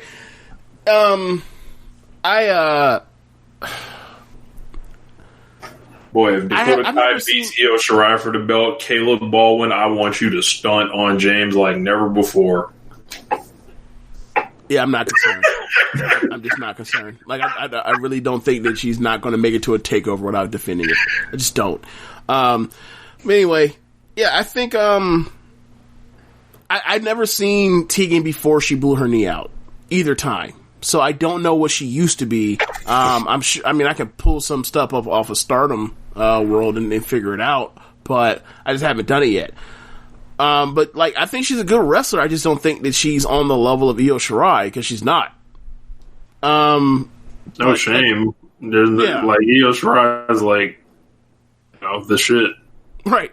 So, it's weird. And also, like, another part of it while I'm watching the match is like, she keeps doing the choke slam. So I'm like, okay, is Io going to do her spot on the choke slam? Like, Kagetsu does choke slam from time to time, or used to because she's retired, but like, Io turns the choke slam into a Hurricane Rana. So I'm sitting there waiting for it and like, do it. Okay, not this time. Okay, she got out of it. Okay. Oh, she's doing it for again. Hit it with the Hurricane. No. Okay. All right. So I was sitting there waiting on that spot. Like, there's one spot that I want to see, and I never got it throughout the whole match. But, whatever. She did kill her with a shote at the end, though. Yes, she did. Yes. That was the end of the match. Like, the last near fall, she's going for the shiny. She set it for the shining wizard or whatever else, and all of a sudden, Io said, "No, hold this fucking palm strike to the face." And Tegan sold it very well, and then it led to the finish. But I was like, but yeah, it was a good match. I feel like if this is a takeover stage or whatever else, they have a better match or in a different setting. I didn't think this was like the best match they could have. I thought it was just go out there. Show them what you can do, but don't empty the tank. I feel like they're going to have a rematch down the line at some point. So yeah, that's NXT.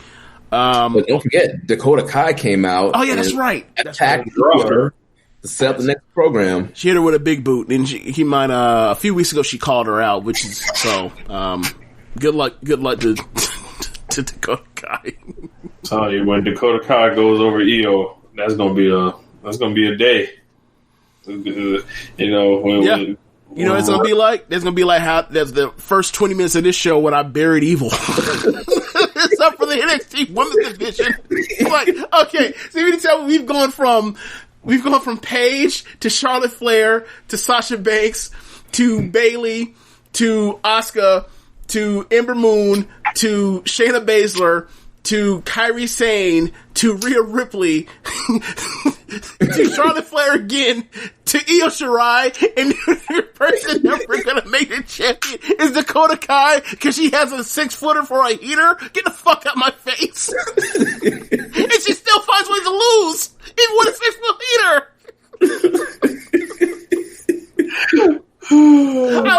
I would be fucking enraged. I'm laughing at how mad I would be if they did some dumb shit like that.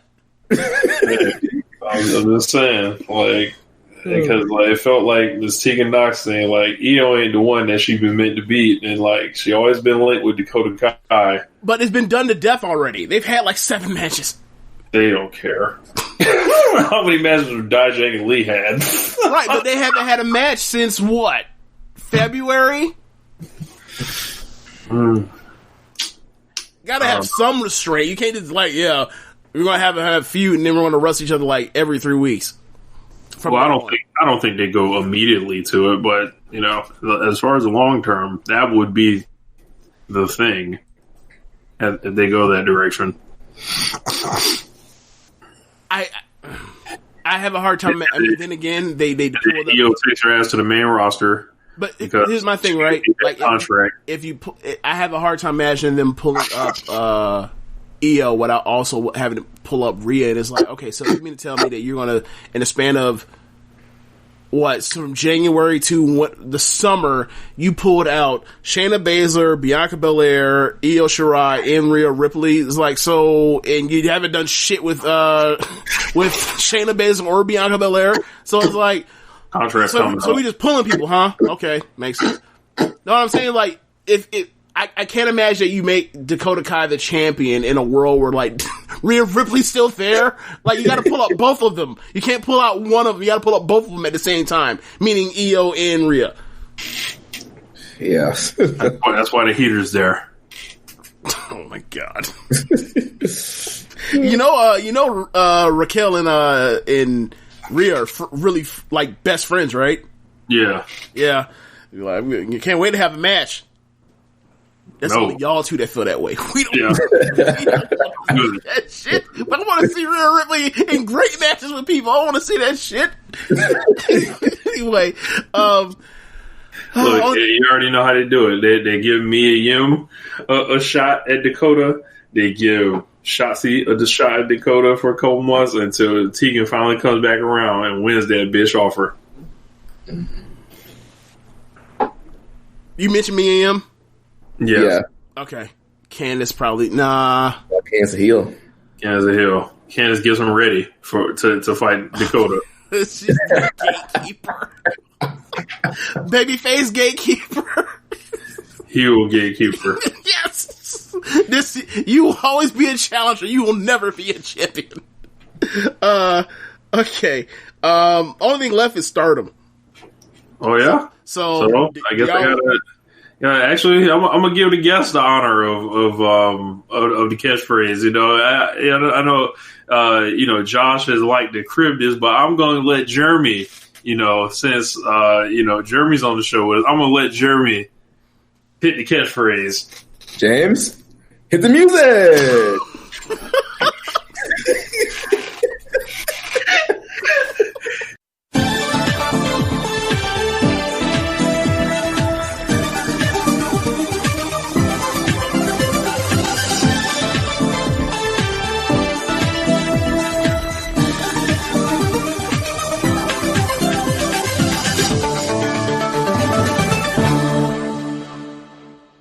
Okay, so last week we did the two main events from last weekend's shows. Undercards are now up. Undercard was fire. I can't remember the last time in 1 week on a non-Korakuen week where you had this many good matches in Stardom. Like I gave a list to Jeremy a couple days ago, and I'm looking around. I was looking to see if went to the Grapple app and looked around and wondered, like, what are people giving these matches that I gave matches? Maybe I'm tripping, I don't know. And I'm looking, I'm like, all these matches are consistent. Like, all these matches are, 4 stars, 3 3/4, 3.5. And then I look at Jeremy's, and like, Jeremy's ratings are like almost identical to mine. And I was like, how about that? Like, I didn't tell him these matches I didn't tell my ratings. I just I wonder what he thinks. I think Jeremy's probably the fairest grader of, a rater of stars that I know. So, on a personal level. So, that was cool. So, yeah, anyway, undercards of these matches, you have a triple threat match with Mayu and Momo and Konami. That's fucking great. Mayu is more or less kicking both of their asses, and both of them are basically motioning that they want title shots in the future, and then they proceed to beat this, they take turns beating the piss out of Mayu, to Mayu's just fucking done and through. Goes to a 15-minute time limit, but it was a great 15 minutes of action. The end is just incredible stuff. You end up seeing a spot where Konami, after working over Mayu, ends up choke or sleeper hold, suplex her, Mayu, on her neck, and it goes for the triangle lance, her neck crank. And she's trying to get a submission, but then Momo comes out of nowhere, hits her with the running meteor, the double knees. There's a spot where Konami hits a double suplex and suplexes both of them Germans. It was awesome.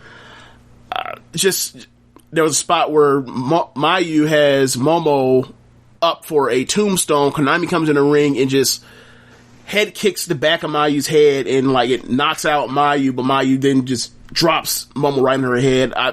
Just a great match. I probably took up all the air out of it, but Jim, what do you think of the match?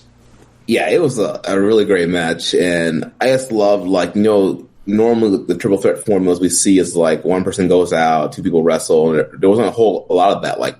Pretty much all 3 of them were all go the whole time, and I love especially at the beginning, there's a lot of really cool 3-way pins and reversals into pins, and Mayu at one point pinning both of them at the same time, in a double schoolgirl. So that's right. Yeah, that's so right. It's pretty cool, innovation that way, and yeah, it was a really fun match. and with the draw, you protect Momo and Konami. They didn't get pinned or submitted, and then you leave the door open for Mayu as Jungle Kiona came out and challenged her. Right. Mayu said that, like, you two have gotten so much stronger since last time I've wrestled you. You both, you're two people I want to fight for this belt. This belt needs to be defended because, quiet as kept, Mayu's only had 2 title defenses. She won the belt in, like, the beginning of November. Yeah, damn you, COVID. So, she says, but there's somebody that I need to put this title on the line against first. She asked for Jungle to come out. Jungle comes out. She says that, I understand if people have sympathy for me, given the stuff with Hannah, but, like, I will be fighting for myself, and, like, you'll be seeing the best of Jungle, you'll be seeing the best Jungle Kiona you've ever seen. And she said, I believe that I can give a match, on par with, Mayu Iwatani. And she said, like, you're somewhere along the lines of it, you're going to see the best of, like, the vineyard of 2015 Stardom, which the year she debuted against Mayu, and I'm fucking over the moon excited for this match. It's one of my top most anticipated matches of the year. When this shit got canceled over the COVID shit in February, I was hurt because I was like, I want to see these two fucking have the match that I just in my head thought they could always have. So, like, so I can't wait for Friday when this match goes on. I'm watching that shit immediately. You won't be able to get, either one of y'all won't be able to get a hold of me. But yeah, this match will be on, Friday morning. So, like, it might be the first thing I do is, like, check to see if that shit's up, cause it's gonna be, like, and I think it's an afternoon show. I'm not sure. Friday afternoon, I don't know. Probably not, but I have to look to find out. Murray Bones, stay away. Oh, God. Like, I don't know if I said it or if I thought it, or if I just typed down, never send it out. But, like, the Korakuen Hall from Friday, I was like, I think I said in my mind, at least, I was like, Murray, I will get to the Atlantic and swim over there if you spoil this shit for me. Yeah. So, other matches on that card. You have a great Jungle Kiona in, not great, but a very good young girl, Jungle Kiona match versus, Little Saya. She got more offense than I thought at the end, got some near falls, so, like, the match was really ended up being one of a very good match, ended up being like 3.5. I'm kind of all over the place because of weekend undercard, but, like, I'm trying to think what else was on this undercard. Oh, anyway, one of the other matches from before then, the day before was let's just skip that part. Momo and Azumi had a very good tag match with was it Mayu? It was Mayu and Riho. That was very good. That's like 3.5 as well. But moving forward, they get to Korakuen Hall. Have any of y'all seen the Korakuen Hall the last 2 matches? No, not yet. Okay. Do you want me to spoil them, or is that cool? You can spoil it for me. I don't for Rich. So, first match is the semifinal is semi-main event in the semifinal for the white belt is Julia versus Konami. Goes 20 minutes. Match starts out. First 5 minutes is them wrestling or ground wrestling, and Julia trying to get in and out of every single hole that Konami puts her in, predicament that Konami puts her in. They eventually get up. They start brawling. That more favors Julia, obviously. And then they ended up from that point, like the next 10 minutes more or less, they pretty much start trading near falls between submissions, escapes, big moves. It was a really fun match. I'm probably somewhere in 3 3/4 range on it. At the end, Julia ends up hitting her tombstone. Konami kicks. She picks her up right back up and hits her with another one, drops her right in her fucking head and pins her for 3. So that was a really good match. Next match is Natsuko versus Tam. Now, this is a match that was that's the semifinal for the Cinderella tournament from earlier in the year, where it's over the top rope elimination plus pin or submission. they're in the match because that whole half of the bracket, or one quarter of the bracket gets blown up between two draws. So that becomes a de facto semifinal. Natsuko is getting out wrestled by Tam. Saki comes up. Saki got eliminated in the first round by Tam. Cheats in the match. Ref lets it slide. They both end up, Tam is up over the top rope. Natsuko comes through the second rope. Tam throws out Natsuko. She thinks she's won the match. Natsuko gets up, comes back in the ring, and throws her ass out for one of the worst babyface losses of the year. I was fucking furious when it happened. So they end up having this match. Tam comes out last.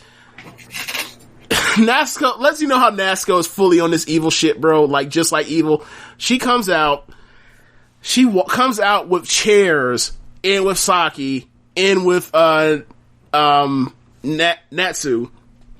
Tam comes into the ring. She gets on the top, on the second rope to, do her poses or whatever else. Chair to the back from Natsuko. And they're off to the races with all this heavy fucking heat. Fighting from underneath forever. Not forever meaning in a bad way, but like fighting from underneath. Tam keeps trying to fight from underneath. It turns to a brawl between the stars that are cornering Tam and Natsuko Natsuko's corner of Natsu and Saki, and Natsu and Saki are beating the piss out of Mayu and Starlight Kid left and right. So anyway, they end up, okay, so because there is the less seating because of the COVID, they have now put up the New Japan metal gate around the ring. So early in the match, Natsuko just Irish whips Tam into the steel gate like 2 or 3 times. Looks fucking devastating. Works over her back. Tam fires up, mounts a comeback. She goes eventually after a while. Their chart train near falls. Then Tam finally hits her German tiger suplex bridge pin. Back gives out because of the bad back. Storytelling. It looks like she's about to lose.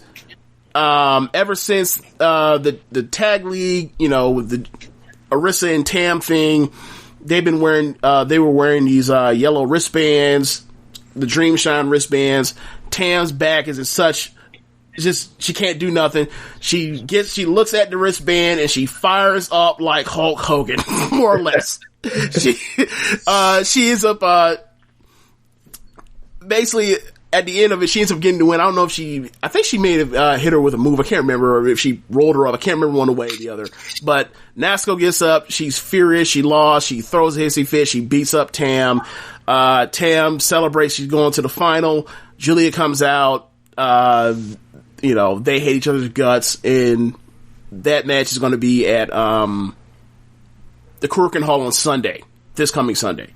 So, between that, in these 2 matches, these 2 shows before the Korakuen Hall, they're set up to have a 2-week stretch of just incredible wrestling matches throughout. So, or not incredible, good ass wrestling matches throughout the this 2-week stretch. So, I'm excited for the triple threat match for the high speed belt between Riho and Starlight Kid and Azumi that Rich thinks is going to end up with what was the expression he said Rio's going to do to them?